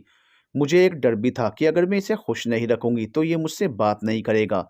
बस उसे खो ना दूं, इसलिए वो जो चाहता वो करती रही। मुझसे वो जो पूछता मैं बताती जाती। अच्छा ये बताओ कि तुम्हारे पति तुम्हारे साथ कैसे और क्या-क्या करते थे? कठपुतली की तरह उसे सब बताती जाती। अच्छा अब भी ऐसे करते हैं, वैसे करते हैं? विकास खोद-खोद कर पूछ रहा था। नहीं, ये सब पुरानी बातें हैं। पिछले 4-5 सालों से हमारे बीच कुछ नहीं होता। महीने 2 महीने में कभी रजत का मन किया तो, वो भी बस ज़रूरत पूरा करने के लिए। कोई उत्साह या जोश पहले जैसा नहीं रहा। और पिछले 6-7 महीने से तो बिल्कुल बंद है, सब कुछ। ऐसा क्यों? 6-7 महीने से तुम लोगों ने बिल्कुल नहीं किया? उनको कुछ मेडिकल इश्यू हो गया है, दवाइयाँ चल रही हैं जिसके साइड इफ़ेक्ट से अब वो सक्षम नहीं है। डॉक्टर ने कहा कि दवाई छूटने के बाद सब ठीक हो जाएगा, पर ये दवाइयाँ लंबे समय तक चलेंगी। ओह! तो तू क्या करती है? तेरा मन नहीं होता? नहीं, इतने सालों में रजत के व्यवहार से अब मेरा मन ही नहीं होता। मुझे ज़रूरत भी नहीं महसूस होती, पर मेरे साथ तो तू बहुत जल्दी तैयार हो जाती है। हाँ, तुम्हारी बातों का असर है, तुम्हारा जादू है। मेरी बात सुनकर वो फिर अपनी बातों का जादू चलाने लगा, और मैं खोती चली गई। एक दिन उसने मेरी पुरानी बात को याद करके पूछा, कभी तूने एक साथ 3 या 4 लोगों के साथ किया है? ओह! कभी नहीं। सुनना बड़ा मज़ा आएगा। मेरी एक दोस्त है, तू, मैं और वो तीनों साथ-साथ बात करेगी ना? उसकी आवाज़ बिल्कुल नशीली सी आ रही थी। पूरी तरह वो इस वक्त तैयार था, और अपनी मद भरी बातों से मुझे भी तैयार कर चुका था। उसका मूड खराब ना हो, इसलिए मैं उसके हिसाब से ही उससे बातें कर रही थी। मुझे ये भी लग रहा था कि ये इस वक्त उन्माद में है, इसलिए ऐसा बोल रहा है। कौन सा सही में ऐसा करेगा? पर अगले ही दिन उसने मुझे कॉल किया और कहा कि व्हाट्सएप पर ग्रुप बना रहा है। कल जिस लड़की के बारे में बताया था उसके साथ मैं थोड़ा घबरा गई। मैं अभी मार्केट में हूँ, बाद में बात करती हूँ। सुन, 2 मिनट बस, सिर्फ एक दूसरे को जान लो, अपनी एक पिक्चर भी भेज देना। उसने मुझे दिव्या के बारे में थोड़ा बहुत बताया, और बात करते करते ही उसने ग्रुप भी बना दिया। मुझे और दिव्या को जोड़ दिया। हाय, तुम दोनों अपनी एक तस्वीर भेजो, विकास ने ग्रुप में मैसेज किया। दिव्या तो रेडी थी, उसने झट से भेज दी अपनी पिक्चर। फिर मैंने भी मोबाइल से ढूंढकर अपनी एक अच्छी सी पिक्चर भेजी। मेरे दिमाग में चल रहा था कि मुझे हर हाल में इससे सुंदर दिखना है। ये विकास की पुरानी फ्रेंड है, और विकास अब मुझे प्यार करता है। फिर विकास के कहने पर दिव्या ने अपनी एक बिना कपड़ों की तस्वीर भी ग्रुप में भेज दी। मैं भले अपनी कार में थी पर रोड पर थी। देखते ही घबरा कर मैंने लिखा कि बाद में बात करती हूँ, अभी बिजी हूँ, और ग्रुप एग्जिट कर दिया। ओह, ये क्या था? विकास तो सिर्फ मुझसे प्यार करता है और दिव्या के बारे में उसने मुझे बताया था कि 2 साल पहले उससे मिला था, पर ये तो अब भी उससे जुड़ा हुआ है और उसके साथ भी ये सब करता है। अगले दिन जब विकास का मैसेज आया तो मैंने उससे पूछा कि दिव्या से तुम अब भी जुड़े हुए हो? बस कभी कभी बात होती है जान, मेरी लाइफ में बस तुम ही हो अभी। फिर वो अपने पिछले एक्सपीरियंस दिव्या के साथ के सुनाने लगा। 2 साल में 2 बार उसके घर गया था और दोनों ने खूब जमकर मजे किए। मुझे सुनकर अच्छा नहीं लग रहा था, जलन महसूस हो रही थी। पिछले 1 महीने में मैं कितने सपनों की उड़ान भर चुकी थी कि विकास से मिलूंगी तो कभी तो ऐसा होगा, वैसा होगा। बातों बातों में हम साथ साथ घूमने का भी प्लान बनाते रहते थे। उसे पता था कि मैं कभी-कभी ड्रिंक्स लेती हूँ, तो उसने कहा भी कि मैंने कभी नहीं पी, पर तेरे साथ गोवा के बीच पर पीऊँगा, हम वहाँ खूब मस्ती करेंगे। मुझे लेकर वो तरह-तरह के फैंटेसी करता रहता, पर विकास का दिव्या से जुड़े रहना मुझे ज़रा भी अच्छा नहीं लगा। मेरे आँसू निकल आए और सीने में बहुत ज़ोर की जलन महसूस हुई। 3-4 दिन बाद विकास ने फिर से ग्रुप बना दिया। ढेर सारे एडल्ट वीडियोज़ फॉरवर्ड कर दिए आग लगाने के लिए। जितना मैंने विकास को जाना था, वो जंगली था बिल्कुल। चैट के दौरान मैंने बहुत बढ़-चढ़ कर हिस्सा लिया। उसे जो-जो बात पसंद थी वो मैंने बोला। उसे गालियाँ सुनना पसंद था, भर-भर के मैंने गालियाँ दी। दिव्या इतना बोल नहीं पा रही थी। मैं बेवकूफ़ खुश हो रही थी कि विकास को पता चलेगा कि मैं दिव्या से ज़्यादा मस्त हूँ। मेरी कोशिश थी कि विकास के सर पर भी मेरा ही जादू चढ़े, उसे दिव्या के साथ बिल्कुल मज़ा ना आए। मैं विकास को दिखाना चाहती थी कि मेरी कोई हद नहीं है, ना नफ़रत में, ना प्यार में। मैं सिर्फ़ इस उम्मीद में अपना सब कुछ लुटा सकती हूँ कि जिसे मैं चाहूँ वो भी मुझे टूट कर चाहे। प्यार में अंधी तो पहले ही हो चुकी थी, अब जलन में अपने दिमाग के आगे लकड़ी का पट्टा लगाकर कील ठोक दी कि गलती से भी दिमाग खुल न जाए। विकास अब अक्सर मुझे उकसाता रहता कि दिव्या से बात किया कर, उसके साथ मस्ती कर। हर रोज पूछता कि दिव्या से बात की, शायद दिव्या को भी बोलता होगा। दिव्या का ही एक दिन मुझे मैसेज आया, हाय, हेलो। मैंने भी रिप्लाई किया, आप कैसी हैं? जैसी कुछ फॉर्मल बातें हुई। मेरे मन में एक सवाल चल रहा था जो मैं पूछ बैठी, दिव्या जी, आप विकास को 2 साल से जानती हैं? हाँ, मैं उससे प्यार करती हूँ, दिव्या ने रिप्लाई दिया। तो आपको विकास ने मेरे बारे में बताया, तो आपको बुरा नहीं लगा? सच पूछिए तो मुझे आपसे बहुत जलन हुई। क्या करूँ, सब जानती हूँ वो ऐसा ही है। विकास ने मुझे यकीन दिलाया कि वो मुझसे बहुत प्यार करता है और मैं भी अब उससे बहुत प्यार करती हूँ। आप उससे कैसे जुड़ी? क्या आपके हस्बैंड आपका ख्याल नहीं रखते? क्या वो आपसे प्यार नहीं करते? अपने दिमाग में घूमते सारे सवाल मैं पूछ लेना चाहती थी। मेरे हस्बैंड बहुत अच्छे हैं, मेरा बहुत ख्याल भी रखते हैं और प्यार भी करते हैं। फिर आप इससे कैसे? मेरी उत्सुकता ख़त्म ही नहीं हो रही थी, बस इसकी बातों में आ गई। आप कैसे मिली इससे? क्या आप भी गाती हैं? दिव्या ने अब मुझसे पूछना शुरू किया। मैंने अपनी और विकास की बातें शुरुआत से बता दी। आप कैसे मिली विकास से? अब मैं जानना चाहती थी। एक सिंगिंग प्रोग्राम में हम मिले थे। बस वहीं से इसने अपनी बातों का जादू चलाया और फिर हम मेरे घर पर ही मिले। एक दिन जब कोई नहीं था घर में। क्या ये जैसी बातें करता है वैसा ही है? मैं अपनी उत्सुकता दबा नहीं पाई। हाँ, वैसा ही है। फिर दिव्या ने विस्तार में विकास के घर आने और दोनों के एक दूसरे में लिप्त होने की बातें बताई। मैं उसकी बात पढ़ती जा रही थी और बेचैन भी हो रही थी। मुझे बुरा लग रहा था कि विकास ने मुझसे झूठ कहा, वो मुझसे प्यार नहीं करता। उसे सिर्फ एक ही चीज़ से मतलब है और उसके लिए ही वो मुझसे जुड़ा है या दिव्या से जुड़ा है। मेरा मन भारी हो गया था, पर विकास का मैसेज जब भी आता मैं रिप्लाई करने से खुद को रोक नहीं पाती। मैंने उसे बताया कि दिव्या से मेरी बात हुई। उसने पूछा कि क्या बात हुई, तो मैंने कहा कि हम तुम्हारे बारे में ही बात करते रहे। उसने थोड़ा नाराज होते हुए कहा कि मेरी ही बातें करनी है तो फिर मत बात किया करो दोनों आपस में। एक दिन विकास ने मुझसे कहा कि मेरे ऑफिस में अभी ऑडिट का काम चल रहा है, तो मैं अभी 15-20 दिन बिजी रहूंगा, बात नहीं हो पाएगी। कुछ बोलना हो तो एक हाय का मैसेज डाल देना, रिप्लाई करूं तभी आगे बात करना, नहीं तो आगे कुछ भी मत लिखना। मैंने कहा ठीक है। विकास मुझे पहले भी कॉल या मैसेज करने से मना करता था। उसका कहना था कि कभी घर पर होता है या साइट पर तो कोई भी फ़ोन उठा सकता है। मुझे ज़रूरत भी नहीं पड़ी क्योंकि विकास अक्सर कॉल कर लिया करता था। मैंने विकास से कह तो दिया ठीक है, पर मन बहुत बेचैन रहता। कई बार फ़ोन उठाकर चेक करती कि वो ऑनलाइन दिखे तो मैं मैसेज करूँ। कभी दिख जाता तो मैं हाय लिख देती। उसका उखड़ा हुआ मैसेज आता, बोल। बस ऐसे ही मैसेज कर लिया था, तुम ठीक हो? हाँ ठीक हूँ, बहुत बिजी हूँ, रात को भी देर तक काम होता है, चल बाद में बात करता हूँ। बस इतनी ही बात होती और बात बंद हो जाती। इस बीच दिव्या का मैसेज आया, तुम्हारी विकास से बात हुई क्या? हाँ, 2 दिन पहले थोड़ी सी बात हुई। क्या? बस ऐसे ही हाल चाल। अच्छा, उसने तुम्हें बताया नहीं कि कल पूरी रात वो किसी के साथ था? नहीं, मुझे तो ऐसा कुछ नहीं बताया। तुम उसे बोलना मत कि मैंने तुम्हें बताया है कुछ भी। नहीं बोलूंगी, पर किसके साथ था? उसके दोस्त की वाइफ है जिसके साथ वो अक्सर होता है, मुझे वो हमेशा अपनी सारी बात बताता है। दिव्या ने लिखा, मुझे ऐसा महसूस हुआ कि दिव्या मुझे जताना चाह रही है कि विकास उसे ज़्यादा अपना समझता है और सारी बातें बताता है। मुझे बुरा तो लगा पर मैंने भी रिप्लाई किया, मुझे भी उसने अपनी पिछली सारी बातें बताई हैं, अभी भी बताता है।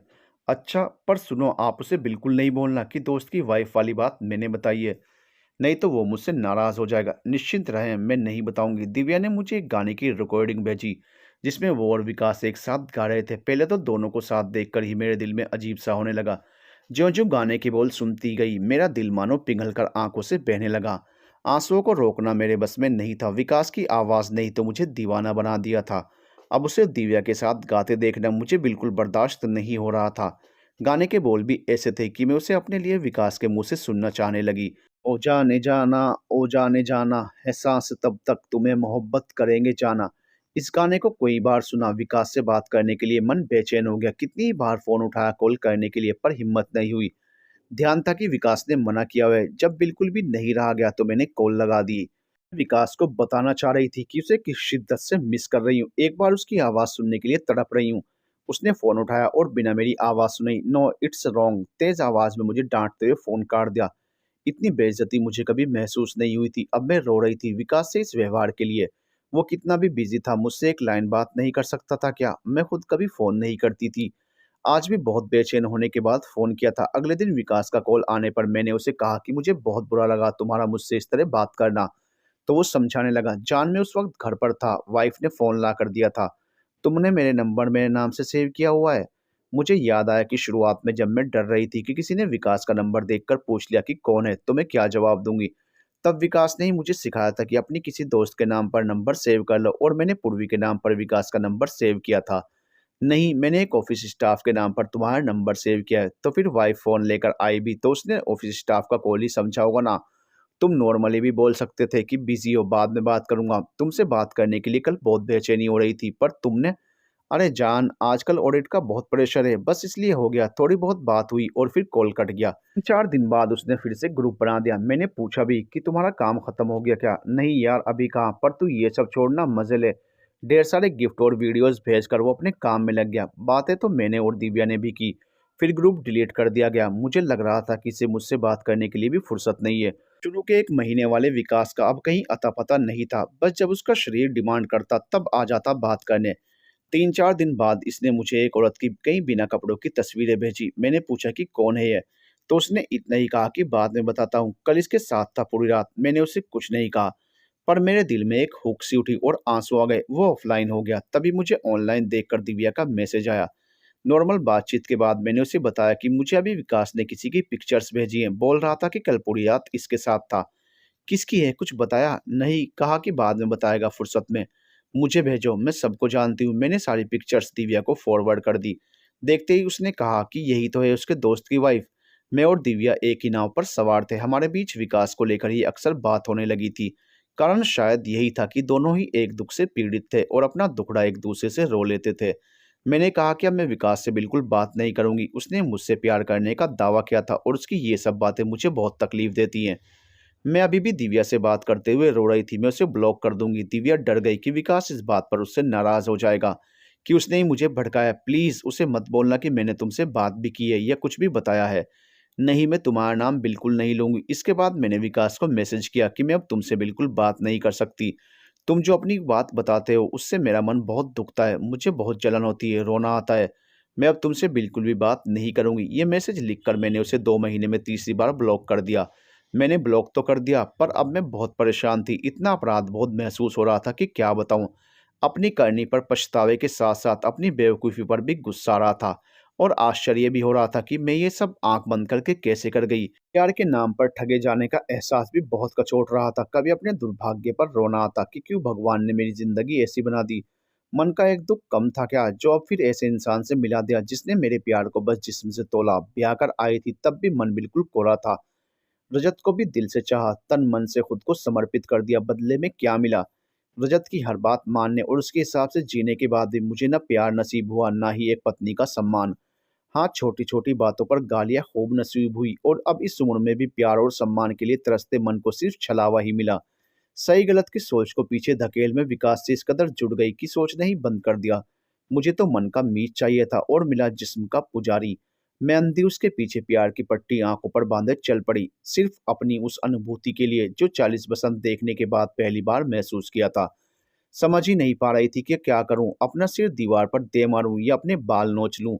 अब होश आया था कि मैं क्या कर बैठी हूँ। उस वक्त ललित के अलावा और कोई नहीं था जिससे हम अपनी बात कह सकूं, पर उससे भी कैसे और किस मुंह से कहूं अपनी करनी, कैसे बताऊं कि मैंने एक सभ्य औरत की सारी मर्यादाएं लांघ दी हैं।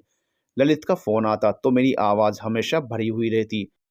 उसका ये बोलना कि अबे अब क्यों परेशान है, भूल जा उसे, ऐसे हादसे हो जाते हैं, मुझे और परेशान कर देता। ललित, तुम्हें नहीं पता कि मैं बहुत गंदी हूँ। नहीं बता सकती कि मैंने क्या कर दिया है। कुछ नहीं किया है तुमने, भूल जाओ सब। मन में बेकार का गिल्ट मत रखो, खुश रहो। नहीं ललित, मैं वाकई गंदी हूँ, पहले भी गंदा काम किया और अब फिर से वही सब दोहरा रही हूँ। चल बता क्या बात है, बोल ले, मन हल्का हो जाएगा, मैं सुन रहा हूँ। मैं भी ये बोझ अपने मन से उतारना चाहती थी। अब मुझे अपना अतीत और वर्तमान दोनों का बोझ नहीं ढोया जा रहा था। ललित, आज मैं तुम्हें सब बता दूंगी जो अपने फ्रेंड सर्किल और परिवार में भी किसी को मालूम नहीं है। पर डर है कि तुम जानकर कैसा रिएक्ट करोगे, कहीं बात करना बंद ना कर दो। मेरी नाक आंख सब बह रही थी रोते रोते। तुम बोलो, कोई भी बात हो, बात बंद नहीं होगी हमारे बीच। ललित का आश्वासन पाकर मैंने अपना अतीत उसे बता दिया। उसने बहुत शांति से सुना और यही कहा, बहुत बुरा हुआ, नहीं होना चाहिए था।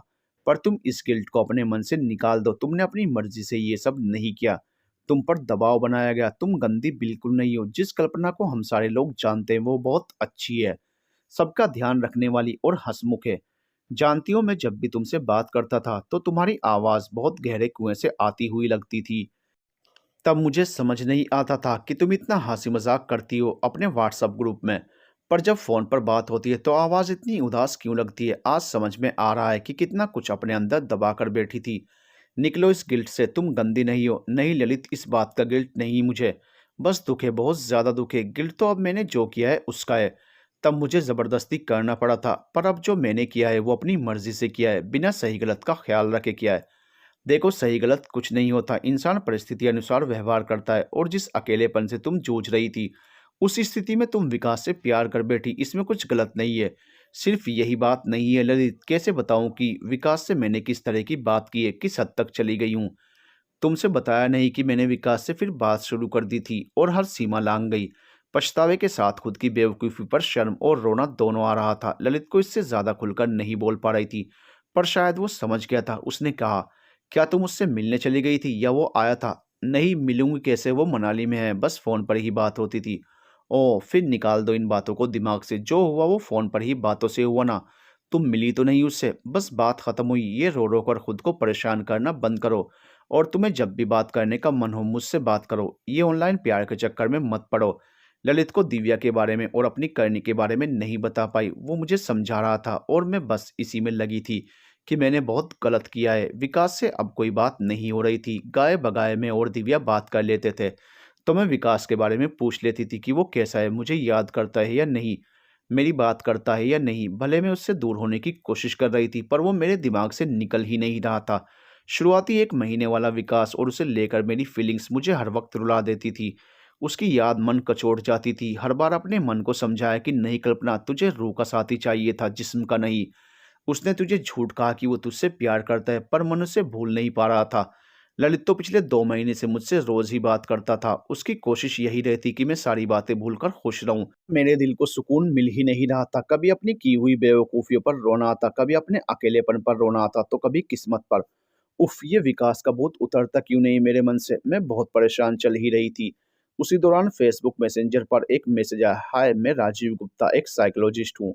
आपके फेस से ही आपकी पर्सनैलिटी के बारे में बता सकता हूँ। ये मैसेज देखकर मैं खुद को रिप्लाई करने से रोक नहीं पाई। मुझे लगा कि एक साइकोलॉजिस्ट ही मुझे मेरी परेशानी से निकाल सकता है। मुझे सच में एक मनोचिकित्सक की जरूरत थी। मैंने रिप्लाई कर दिया, हेलो, मैं आपसे 3 प्रश्न पूछूंगा, क्या आप सही उत्तर देंगी? जी पूछिए, ये तो प्रश्न जानने के बाद ही बता सकती हूँ। 2 प्रश्न का उत्तर तो लोग फिर भी दे देते हैं, तीसरे प्रश्न का उत्तर जरा मुश्किल है, क्योंकि लोग उस विषय पर बात करने में सहज नहीं होते। आप पूछिए, कोशिश करूंगी कि आपके तीनों प्रश्नों का उत्तर दे सकूं। मेरे दिमाग में चल रहा था कि ये साइकोलॉजिस्ट है तो मैं इससे अपने विषय में भी बात करके मानसिक शांति पाऊंगी। कोई ना कोई हल ये जरूर बता देंगे। पहला प्रश्न, आपके लिए सबसे इंपॉर्टेंट पर्सन कौन है? दूसरा प्रश्न, आपके लिए जीवन में सबसे जरूरी चीज क्या है? तीसरा प्रश्न, संबंध बनाते समय किस अंग को सबसे ज्यादा मजा आता है? पति, रेस्पेक्ट और दिमाग। मैंने झट से तीनों के जवाब लिख दिए। थोड़ा विस्तार से अपने जवाब के बारे में बताइए। उधर से पूछा गया। जी, मेरे जीवन में जो कुछ भी है मेरे पति से है, चाहे सुख हो या दुख सब मेरे पति से ही जुड़ा हुआ है। और दूसरे सवाल का जवाब रेस्पेक्ट इसलिए है कि शायद मुझे ये कभी मिला नहीं, इसलिए ये मेरे लिए सबसे इम्पोर्टेंट चीज़ है। और तीसरे सवाल का जवाब दिमाग। दिमाग कैसे? जब तक ब्रेन महसूस ही नहीं करेगा और बाकी पार्ट्स को सिग्नल नहीं देगा, मज़ा कैसे आएगा? शानदार जवाब दिया आपने, वाह! जी, अब बताइए आपने मेरी पर्सनैलिटी के बारे में क्या समझा? कल बताता हूँ। अगले दिन फिर से साइकोलॉजिस्ट राजीव का मैसेज आया। हेलो, क्या आप अभी फ्री हैं बात करने के लिए? हेलो, जी फ्री हूँ। आप बताने वाले थे कि मेरा व्यक्तित्व कैसा है? मैंने रिप्लाई किया। जी, आप एक साफ दिल की महिला हैं, बातों को सीधा-सीधा बोलना पसंद करती हैं। वैसे एक बात कहूँ? जी कहिए। मैं आपके व्यक्तित्व से बहुत प्रभावित हुआ। अपनी लाइफ में बस एक ही महिला से प्रभावित था, मेरे सर की वाइफ, जिन्हें मैं भाभी बोलता हूँ। और अब आप भी मुझे उनकी तरह ही प्रभावी लग रही हैं। जी, मैंने इतना ही जवाब दिया। मैं सोच रही थी कि कैसे अपनी समस्या इनके साथ डिस्कस करूँ। कहीं इन्हें ये ना लगे कि मैं फ्री में कंसल्टेशन चाहती हूँ, और इनकी उम्र भी कम लग रही है। क्या पता कितने साल का अनुभव है। मुझे मदद मिलेगी भी या नहीं, इन्हीं दुविधाओं को सोचते हुए मैंने आखिर पूछ ही लिया। आप कितने सालों से प्रैक्टिस कर रहे हैं? मेरे मन को शायद उन्होंने पढ़ लिया। आपको क्या लगता है कि बहुत सालों की प्रैक्टिस वाले व्यक्ति ज़्यादा कुशल होते हैं? मैडम जी, इंसान को परखना आना चाहिए। उसे लोगों की समस्या समझकर उसका हल बताना आना चाहिए। उनका परसेप्शन क्लियर होना चाहिए। शायद पूछकर मैंने उनको हर्ट कर दिया था। मुझे लगता था कि अनुभवी व्यक्ति कुशल तो होते हैं, पर इनकी बात को नकारा भी नहीं जा सकता था कि परसेप्शन क्लियर होना चाहिए, वरना सालों की प्रैक्टिस के बाद भी सभी डॉक्टर सही इलाज नहीं कर पाते। मैं फिर भी जानना चाहती थी कि उनको कितने साल का एक्सपीरियंस है। हम अपने दिमाग में बैठी चीज़ को इतनी आसानी से बदल भी तो नहीं सकते। फिर भी बताइए ना, आप कितने साल से प्रैक्टिस कर रहे हैं? मैं अपने सवाल पर कायम थी। मैं अभी इग्नू से पढ़ाई ही कर रहा हूँ, फाइनल ईयर है, और एयरफोर्स में ट्रैफिक कंट्रोलर के जॉब में हूँ। 12 साल हो गए मुझे एयरफोर्स में। मैं हमेशा कुछ ना कुछ नया करना चाहता हूँ। मुझे लोगों को समझना अच्छा लगता है, इसलिए अब एमए कर रहा हूँ साइकोलॉजी में। मेरा मानना है कि किताबी ज्ञान से इतना अच्छा नहीं समझ जा सकता जितना लोगों से बात करके समझ सकता हूँ, और इस तरह ह्यूमन बिहेवियर को नज़दीक से समझने की कोशिश करता हूँ। राजीव जी का ये मैसेज पढ़कर मुझे लगा कि ये क्या मुझे समझ पाएंगे और क्या समझा पाएंगे, खुद ही पढ़ रहे हैं, सिर्फ बड़ी बड़ी बातें करना आता है शायद। अब मैं क्या बताऊं इनको अपने मन के हालात। मैंने सिर्फ अच्छा लिखकर सेंड कर दिया। मैं जिन भाभी की बात कर रहा था वैसी महिला मैंने देखी नहीं आज तक। बहुत सुंदर और इंटेलिजेंट भी हैं। आप भी मुझे ऐसी ही लगी। मैं इंटेलिजेंट नहीं हूँ, आपको गलतफहमी हो रही है। मैं मन ही मन सोच रही थी कि मेरी किस बात में इनको मेरी इंटेलिजेंसी का पता चल गया। अच्छा, अगर आपके पास टाइम है तो क्या मैं अपनी भाभी के साथ का अपना एक एक्सपीरियंस शेयर करूं? जी बताइए। अब वो अपनी तथाकथित भाभी जी के गुणगान करते हुए उनसे अपनी पहली मुलाकात बातचीत के बारे में बढ़ चढ़कर बताने लगे। भाभी जी मुझसे बहुत प्रभावित हुई। बोली, राजीव तुम बिल्कुल अलग हो। आज तक मुझे सब लोग आंखों से तोलते थे, तुमने पैर छूकर अपनी एक अलग इमेज बना ली है। काफी बात की उन्होंने मुझसे। फोन पर भी बात होने लगी, घर भी आना जाना होता था। एक दिन उन्होंने मुझे अपने घर बुलाया। रात के 10 बज रहे थे। घर के बाकी सदस्य अपने अपने कमरे में थे। भाभी मुझे अपने कमरे में लेकर गई और वहां मुझे किस करने लगी। मुझे डर भी लग रहा था और उनकी हिम्मत पर आश्चर्य भी हो रहा था। वो बहुत साफ-सुथरी थी और सॉफ्ट सा परफ्यूम लगा रखा था। वो मुझसे संबंध बनाना चाहती थी। मुझे कुछ काम है, बाद में बात करती हूँ। मैंने जल्दी से लिख कर भेजा। उफ़! ये तो कुछ और ही बात कर रहा है। अब इसके बात करने का मकसद मुझे समझ आने लगा। ये भी आम पुरुषों की तरह ही एक दिशा में चल रहा है। ओके, कोई बात नहीं, फिर बात करेंगे। मैं समझ गई, इससे मुझे कोई मदद नहीं मिलने वाली। बल्कि ये क्या चाहता है और बातों को किस दिशा में ले जा रहा है, ये मुझे अंदाज़ लग गया था। तीसरे दिन फिर से उसका मैसेज आया। Hello, how are you? मैं सोच रही थी रिप्लाई करूं या ना करूं। विकास के साथ इस तरह की मेरी इतनी बात हो चुकी थी कि इन बातों से अब मुझे घबराहट नहीं हो रही थी। मन में ये विचार आया कि मैं भी देखूं ये कहाँ तक अपनी बात ले जा सकता है। हेलो, मैं ठीक हूँ, आप सुनाइए। कल की मेरी बात का आपको बुरा तो नहीं लगा? नहीं तो क्या मैं अपनी बात कंटिन्यू करूं? जी। इसके बाद उसने पूरे विस्तार से अपनी और उन भाभी के बीच हुई सारी बात लिख डाली। पढ़कर मुझे विकास ही याद आ रहा था और उसका पागलपन याद आ रहा था। इन दिनों मैंने महसूस किया था कि मैं विकास से जब जुड़ी थी उसने ना सिर्फ मेरी रूह पर कब्जा किया बल्कि मेरे शरीर की भूख भी जगा दी थी। इतने सालों से मुझे जो भूख महसूस भी नहीं होती थी अब मेरा शरीर मांगने लगा था। राजीव की चेट पढ़कर भी मैं उसी भूख को महसूस कर रही थी। रोना भी आ रहा था। मैं भी किसी से जुड़ी थी इस तरह। मैं अब राजीव से सब कुछ बताना चाहती थी। विकास से मेरी बात हो नहीं रही थी और ललित से ये बातें मैं खुलकर नहीं बता पा रही थी। पर इन दिनों मुझे कोई एक ऐसा इंसान चाहिए था जो मेरी बातें सुने। किसी अपने को नहीं बता सकती थी। राजीव अजनबी था और जैसी बात कर रहा था मुझे लगा कि इसे ही सब बता दूं। मदद मिले या ना मिले पर बेचैनी कम तो होगी, बोलकर सब मन से निकल जाएगा। अच्छा कौन था वो? अब राजीव भी इंटरेस्ट ले रहा था। विकास के बारे में बताते हुए मेरे अंदर वो पहले वाली ही खुशी हो रही थी। वो बहुत अच्छा गाता है, बहुत सुंदर बांसुरी बजाता है, ये सब ऐसे बता रही थी जैसे कोई छोटा सा बच्चा अपनी सबसे फेवरेट चीज दोस्तों को दिखाता है। बहुत प्यार करती है उससे? राजीव ने पूछा। उसके इस सवाल पर दिल में अजीब सी हलचल हुई, आंख भर आई। हाँ, पर अब हमारी बात नहीं होती है। क्यों, क्या हो गया? वो अब जब उसका मन होता था तब बात करता था और सिर्फ एक ही बात करता था। उसने मुझसे कहा था कि वो मुझसे प्यार करता है, पर अब सिर्फ जब उसे जरूरत होती थी तब याद करता था। मैं फिर से विकास को याद करके उदास हो गई। आंसू तो वैसे भी आंख में भरे ही रहते थे। राजीव से अब मेरी रोज बात होने लगी। उसका मैसेज आता और मैं रिप्लाई कर देती। ज्यादा बातें विकास को ही लेकर होती। मैंने अब तक विकास का नाम छोड़कर उसे बाकी सब बता दिया। ये भी कि विकास की बातें सुनकर मैं कैसे पिघल जाती थी। मेरी बातें सुनकर राजीव से विकास का नाम टार्जन रख दिया। वो उसे इसी नाम से संबोधित करता। विकास से बात मैं नहीं कर रही थी पर उसकी ही बातें हर वक्त कर रही थी। मैं राजीव से जानना चाहती थी कि वो क्यों मेरे दिमाग से निकल नहीं पा रहा। क्यों अभी भी उससे बात करने के लिए मन झटपटाता है, उसे याद करके क्यों इतना रोना आता है।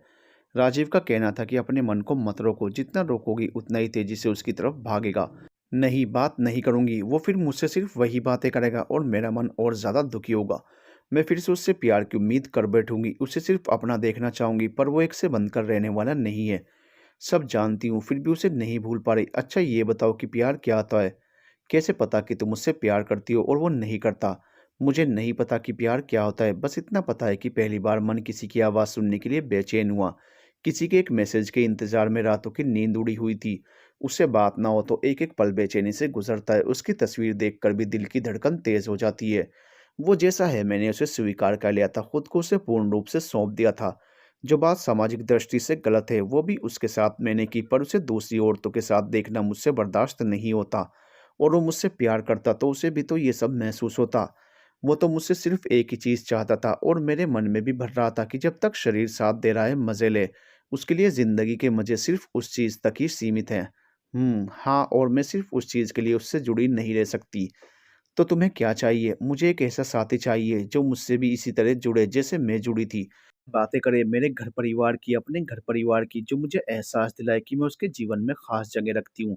जब भी फुर्सत हो मुझसे बात करे। ऐसा कैसे संभव है कि कोई हर वक्त तुम्हारे साथ रहे? दूसरे काम धंधे भी तो होते हैं ना लोगों के जीवन में। हाँ, बिल्कुल होते हैं। मैं कहाँ बोल रही हूँ कि वो हर वक्त मुझसे ही बातें करे। काम धंधा बंद करके। ये एक एहसास है, जब हम किसी से बात करते हैं तो पता चल जाता है कि किसी की जिंदगी में किसी की क्या अहमियत है। एक लगाव, एक अपनापन महसूस होता है। राजवी से बातें हो ही रही थी। वो अपनी भाभी का किस्सा सुनाकर जता ही चुका था कि बातों के पीछे उसके मन में क्या चल रहा है। एक दिन उसने बातों के बीच में कहा, पैर खोलो। उफ, ये दो शब्द पढ़कर एक झुरझुरी सी दौड़ गई बदन में। उस दिन में बातों में राजीव के साथ भी बहकती गई। मेरे शरीर को जरूरत थी। अब तक सब दबा था तो दबा था, पर विकास की लगाई आग अब मुझे जलाने लगी थी। राजीव से भी फोन नंबर का आदान प्रदान हो गया था। राजीव में एक बहुत अच्छी खूबी है की बातों को बहुत शांति से सुनता है। कभी बेटों की पढ़ाई की बात भी होती है तो भी अच्छी सलाह देता। उनसे बात भी करना चाहता, पर मैं ही मना कर देती कि उनको क्या बोलकर परिचय दूंगी। वैसे एक बार कॉल आने पर बेटे ने पूछा भी कि कौन है ये। मैंने बताया कि साइकोलॉजिस्ट हैं और एफबी पर मिले हैं। तो बेटे ने कहा, क्या मम्मी तुम भी कुछ नहीं जानती, किसी से भी बात कर लेती हो। मैं अव्वल दर्जे की बेवकूफ लगी, जो कि शायद फिलहाल मेरी करतूतों से मैं खुद को भी समझ रही थी। इसलिए मेरी हिम्मत दोबारा नहीं हुई कि बच्चों से राजीव की बात कराऊं। हालांकि वो मुझे अक्सर कहता कि अच्छा बात मत कराओ, पर उनको ये समझाओ वो समझाओ। राजीव से मुझे वो अपनापन, वो अटेंशन मिल रहा है जिसकी मुझे चाहत थी। ऑफिस में ट्री ब्रेक हो, लंच ब्रेक हो, वो 5-10 मिनट ही सही मुझसे बात करता। ऑफिस खत्म होने के बाद भी अपना स्कूटर स्टार्ट करने से पहले मुझे कॉल लगाता और फिर घर पहुंचने तक मुझसे बात करता। यहाँ तक कि घर पहुंचने से पहले उसे जो जो सामान लेता होता या सब्जी खरीदनी होती, सब में मैं भी उसके साथ रहती। बातों में तो माहिर ही है, बार्गेनिंग में भी बहुत माहिर है। सब्जी वाली को दीदी दीदी बोलकर अपनी बातों में उलझाकर अच्छा मोल भाव कर लेता था। एक दिन टमाटर बहुत बड़े बड़े थे तो राजीव ने उससे कहा, क्या दीदी इतना बड़ा बड़ा टमाटर रखी हो? इनको उठाकर पाकिस्तान पर मारे तो तोप गोलों की जरूरत ही नहीं पड़ेगी, पूरा पाकिस्तान खत्म। चलो दीदी सही भाव बताओ। मैं सब सुन रही थी। उसके बोलने का अंदाज ऐसा था कि मेरी हंसी नहीं रुक रही थी और सब्जी वाली भी हंस पड़ी। ठीक है भैया, आप थोड़ा कम पैसा दे दो। देखा सही बोला ना मैंने, टमाटर भी कम भाव में ले लिए। क्या बोलती हो? ठीक ठाक खरीदारी कर लेता हूँ मैं। वो मुझसे पूछता, अरे मैं तो तुमसे ट्रेनिंग ले रही हूँ, इतनी बार्गेनिंग तो मैं भी नहीं कर सकती, तुम्हारी बीवी बहुत खुश होती होगी तुमसे। मैं उससे कहती, एक दिन उसने दुकान से कुछ सामान खरीदा और दुकान वाले भैया से उसके कुत्ते की बहुत तारीफ की। अरे भैया, आपका कुत्ता बड़ा प्यारा है, क्या नाम है उसका? मैं तो जब भी गुजरता हूँ रुक कर उसको एक बार देख ही लेता हूँ। सच में बड़ा प्यारा है। जितनी देर सामान लेने में लगा वो कुत्ते की तारीफ करता रहा। दुकान वाला भी खुशी के साथ अपने कुत्ते के बारे में बताता रहा। दुकान से निकलते ही राजीव ने मुझसे कहा, जानती हो, इनके कुत्ते को मैंने ठीक से देखा भी नहीं है, बस पता है कि इनके पास एक कुत्ता है। अरे तो इतनी तारीफ कैसे कर दी फिर? मुझे आश्चर्य हुआ। बस ऐसे ही कर दी, तुमने सुना नहीं वो कितना खुश होकर बात कर रहे थे? अब कुत्ते के बारे में कौन उनसे बात करता होगा, मैंने किया वो खुश हो गए और अब मुझे जब भी देखेंगे याद रखेंगे। वाह, तुमने एक बार में दो निशाने साध लिए, उनको खुश भी कर दिया और अपनी अलग पहचान भी बना ली। और क्या, जो दुनिया करती है वो मुझे नहीं करना, मुझे कुछ अलग करना अच्छा लगता है। मैं अभी रिसर्च कर रहा हूँ ब्रेन पर। उसके बाद राजीव अपने रिसर्च के बारे में विस्तार से बताता रहा। जब भी ऐसी कोई बात होती तो अंत में मुझसे पूछता, क्या लगता है तुम्हें, मैं कुछ अलग कर पाऊंगा? बिल्कुल अलग कर पाओगे। सबसे पहले तो विचार आना ही पहली सीढ़ी है। कितने लोगों को अलग करने का विचार आता है? सब तो बने बनाए रास्ते पर चलते हैं। तुमने अलग करने का सोचा है और उस पर काम भी करते हो। जरूर कर पाओगे। मैं अपनी तरफ से प्रोत्साहित करती। रोज हमारी किसी न किसी विषय पर बात होती। ज्यादा वो ही बोलता, मैं कम बोलने वालों में से हूँ। वो ऐसी ऐसी बातें करता कि मेरी हंसी रुकती ही नहीं। उसकी एक ही बात गंदी लगती कि वो किसी भी बात का उदाहरण गोबर से देता। उसके कितने प्रकार होते हैं, आदि आदि। मैं कहती भी कि छी छी, और कोई उदाहरण नहीं मिला तुम्हें? तो कहता कि इसमें छी क्या है? अरे भाई, ये तो नेचुरल है, सब करते हैं। मैं जितना छी करती वो उतना ही गोबर की बात करता। तुम ना ब्रेन पर रिसर्च करने की जगह गोबर पर पीएचडी कर लो। चिढ़ जाती हूँ मैं। मेरी चिढ़ में उसे मजा आता। अब तो उसने मेरा ही नाम गोबरमती रख दिया। छी। बार बात शुरू करता और गोबरमती। आज क्या किया? अगर दोबारा बोला तो मैं बात नहीं करूंगी। मुझे सच में गुस्सा आता उस नाम से। मैं तो बोलूंगा गोबरमती। कितना प्यारा नाम है, आज तक किसी ने नहीं रखा होगा। इतनी बार बोल चुका कि अब तो गुस्सा नहीं आता, पर मैं भी ढूंढ रही हूँ कोई गंदा सा नाम उसके लिए। ऐसा नहीं कि आजकल रजत मुझ पर चिल्लाते नहीं थे या मुझे विकास की याद नहीं आती थी, पर राजीव का दिन भर में 4-5 कॉल आ जाने से मुझे अच्छा लगता। तरह तरह की बातें करता, कभी अपनी स्टूडेंट लाइफ की, कभी अपनी पोस्टिंग की, तो कभी अपने घर परिवार की। नाम से भी मैं उसके घर के सभी सदस्यों को जानने लगी थी। उसके बताए अनुसार सभी का स्वभाव भी पता चल गया था। राजीव ने एक दिन चैट के दौरान ये इमोजी भेजी, जिसे देखते ही मेरी रुलाई छूट गई। इस इमोजी का इस्तेमाल विकास करता था। आज विकास से बात बंद किए 2 महीने हो गए थे। यादें जहन में आज भी बहुत ताज़ा थी। मैं ही जानती थी कि किस तरह मैंने खुद को रोक रखा है विकास से बात ना करने के लिए। ये इमोजी मत भेजना कभी। क्यों? किसी की याद दिलाती है और मुझे ये देखकर रोना आ रहा है। किसकी? टार्जन की। हाँ। अरे तो क्या हुआ? अब साला तुम्हारा टार्जन जो करे हम सबको वो करना बंद कर देना चाहिए। क्यों? मैं भी ये इमोजी इस्तेमाल करता हूँ, समझी? उसके बाद जब भी राजीव से चैट होती वो इस इमोजी का इस्तेमाल करता। शुरू में तो बहुत दिल दुखता, पर बार बार इस इमोजी का इस्तेमाल देखकर मुझे रोना नहीं आता। राजीव का यह तरीका था मुझे चीज़ों को एक्सेप्ट करके नॉर्मल करने का। कभी कभी रजत की बातों से परेशान होती, या विकास की याद से परेशान होती, या इस बात से परेशान होती कि मेरे साथ ही ऐसा क्यों हुआ, तो रोने के लिए मुझे राजीव का कंधा मिल जाता। कितनी बार उसके सामने मैं रोई हूँ, पर वो कभी भी उकताता नहीं। बहुत शांति से मेरी बात सुनता और बहुत समझदारी से समझाता भी। कभी कहती कि अभी बहुत रोना आ रहा है, बात नहीं कर पाऊंगी, तो जिद पकड़ लेता कि नहीं, अभी ही बात करनी है। बोलो क्या बात है, क्यों परेशान हो? इस तरह करके वो मेरे मन का सारा दर्द कहने पर मजबूर करता। मैंने ललित के अलावा उसके जैसा इंसान नहीं देखा जो किसी औरत का रोना इतनी देर बर्दाश्त करे और उसकी बात सुने। वरना रजत तो तुरंत चिढ़ जाता था कि बंद करो ये टेंस में बहाना। राजीव की और भी खूबियाँ मुझे बहुत अच्छी लगती थी। वो अपनी वाइफ और छोटे से बेटे का भी बहुत ख्याल रखता है, घर के कामों में भी मदद करता है। उसकी वाइफ भी जॉब में है तो शनिवार को पूरा दिन अपने बेटे को खुद ही संभालता है बिना झल्लाए। उसको पेशेंस के साथ खाना खिलाना, उसको नहलाना, उसकी पोटी साफ करना, सब कुछ बहुत सहजता से करता है, जो कि मैंने रजत को कभी करते नहीं देखा। राजीव का ये रूप मुझे बहुत पसंद आता है। राजीव ने मेरे मन का सारा दर्द सुना और काफ़ी हद तक उसे मेरे मन से निकाल कर मुझे मजबूत बनाया। हमारे बीच शुरुआत में 3-4 बार एडल्ट चैट और बातें भी हुई, पर अब उसका आवेग भी थमसा गया था। हमारे बीच अब वो सेकेंडरी मैटर रह गया था। एक दिन अचानक मैंने ट्रू कॉलर पर देखा, विकास के बहुत से बहन कॉल पड़े थे। अलग अलग दिनों के पिछले 15 दिनों में उसने बहुत बार कॉल लगाई थी। मैंने ये बात राजीव को बताई। 4-5 महीने बाद अब क्यों वो मुझे कॉल कर रहा है? जब मैं उससे बात करना चाहती थी तब तो बात नहीं करता था, फिर अब क्यों? देखो, पुरुषों की आदत होती है, वो अपने हाथ से कुछ भी जाने नहीं देना चाहते। इसलिए वो अब भी तुमसे जुड़ा रहना चाहता है। अपनी सुविधा अनुसार वो तुम्हारा इस्तेमाल करता रहेगा। ओह! पर जानते हो, मुझे उसके कॉल देखकर बहुत सुकून मिल रहा है। इतने कॉल किए हैं उसने कि मुझे उसकी बात करने की बेचैनी दिख रही है। अच्छा लग रहा है उसकी तड़प देखकर। देखना वो तुम्हें पाने के लिए अब और कोशिश करेगा, क्योंकि अब तुम उसके हाथ से छूट रही हो, बस इसलिए कि मन में मेरे लिए कोई प्यार नहीं है। मेरे मन में अभी भी आस थी कि विकास को मुझसे प्यार हो जाए। मन रोने को हो आया। अरे ऐसे के लोग इमोशंस में नहीं फंसते, बस अपने काम से मतलब रखते हैं। वो तब तक ट्राई करता रहेगा जब तक तुम बात ना कर लो। मेरी आंखों से आंसू निकल ही आए। अरे तुम अभी भी उसके लिए रो रही हो? साला हम इतने दिन से तुमसे बात कर रहे हैं, हमसे तो कोई ऐसा प्यार नहीं करता कि हमारे लिए रोए। तुम मेरे बहुत अच्छे दोस्त बन गए हो, पर विकास के लिए जो फीलिंग्स महसूस होती हैं वो तुम्हारे लिए नहीं होती। मैंने रोते हुए ही कहा, हाँ भाई, उस जैसे लोगों को ही प्यार नसीब होता है, हम जैसे तो बस दोस्त बनाए जाते हैं। राजीव ने जिस तरह कहा मैं हंस पड़ी। इसके 2 दिन बाद ही रात को 10:30 के करीब डियो से वीडियो कॉल आने लगा मेरे फोन पर। विकास का था। देखते ही मैं घबरा गई, कॉल कट कर दिया और डुओ पर ब्लॉक कैसे करूं ये ढूंढ ही रही थी कि वो बार बार कॉल कर रहा था। आखिरकार मुझे ब्लॉक ऑप्शन मिल गया। मैंने ब्लॉक किया और राहत की सांस ली। इतनी ही देर में वो 5-6 कॉल कर चुका था। डुओ पर ब्लॉक करने के बाद मैंने उसे नॉर्मल कॉल किया। क्यों परेशान हो रहे हो? मुझे अब तुमसे कोई बात नहीं करनी, मुझे कॉल मत किया करो। एक बार, बस एक बार व्हाट्सएप अनलॉक कर, लास्ट टाइम, फिर कभी नहीं करूंगा फोन। कुछ जरूरी बात है। उसकी आवाज में विनती जैसे भाव थे। उसने कई बार रिपीट किया। मैंने कहा ठीक है, बस लास्ट टाइम कर रही हूँ अनलॉक। मैंने व्हाट्सएप अनलॉक किया तो उसका झट से मैसेज आया, इतना तड़पा रही है तू, तेरी पिक्चर्स और ऑडियो सुनकर काम चला रहा हूँ। उसने मुझे कॉल रिकॉर्डिंग भेजी तब की, जब मैं उसके साथ खास पल में थी। सुनकर मेरा दिल डर से जोर से धड़कने लगा। बहुत घबरा गई। देख, मैं तुझे ब्लैकमेल करने के लिए ये सब नहीं रखा है, बस सुनकर अपना काम चलाने के लिए रखा है। तूने तो मुझे ब्लॉक कर रखा है, बात ही नहीं करती। बस यही तेरी यादें मैंने संभाल रखी हैं। अब तक मैंने अपने डर पर थोड़ा काबू पाया और खुद को समझाया कि डरना नहीं है, ये मेरा कुछ नहीं बिगाड़ सकता। मेरे फोन नंबर के अलावा इसके पास मेरी और कोई जानकारी नहीं है। मैंने एक गहरी सांस ली और उसे लिखा, अच्छी बात है, रखे रहो ये सब, पर अब मुझे तुमसे कोई बात नहीं करनी। हाँ, बस थैंक्स ही कहूंगी कि तुम्हारी वजह से मैंने कुछ ही दिन ही सही पर जिंदगी के सबसे खूबसूरत एहसासों को महसूस किया है। जीवन भर तुम्हें नहीं भूलूंगी, पर अब तुमसे बात नहीं कर पाऊंगी। तुम्हें जिस चीज में इंटरेस्ट है, सिर्फ उसके कारण मैं तुमसे जुड़ी नहीं रह सकती। मैसेज सेंड करके बिना उसके रिप्लाई का इंतजार किए मैंने उसे फिर से ब्लॉक कर दिया।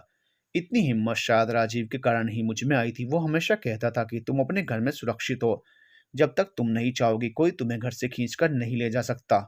2 महीने बाद विकास ने मुझे मैसेंजर पर मैसेज किया अपनी नई आईडी से।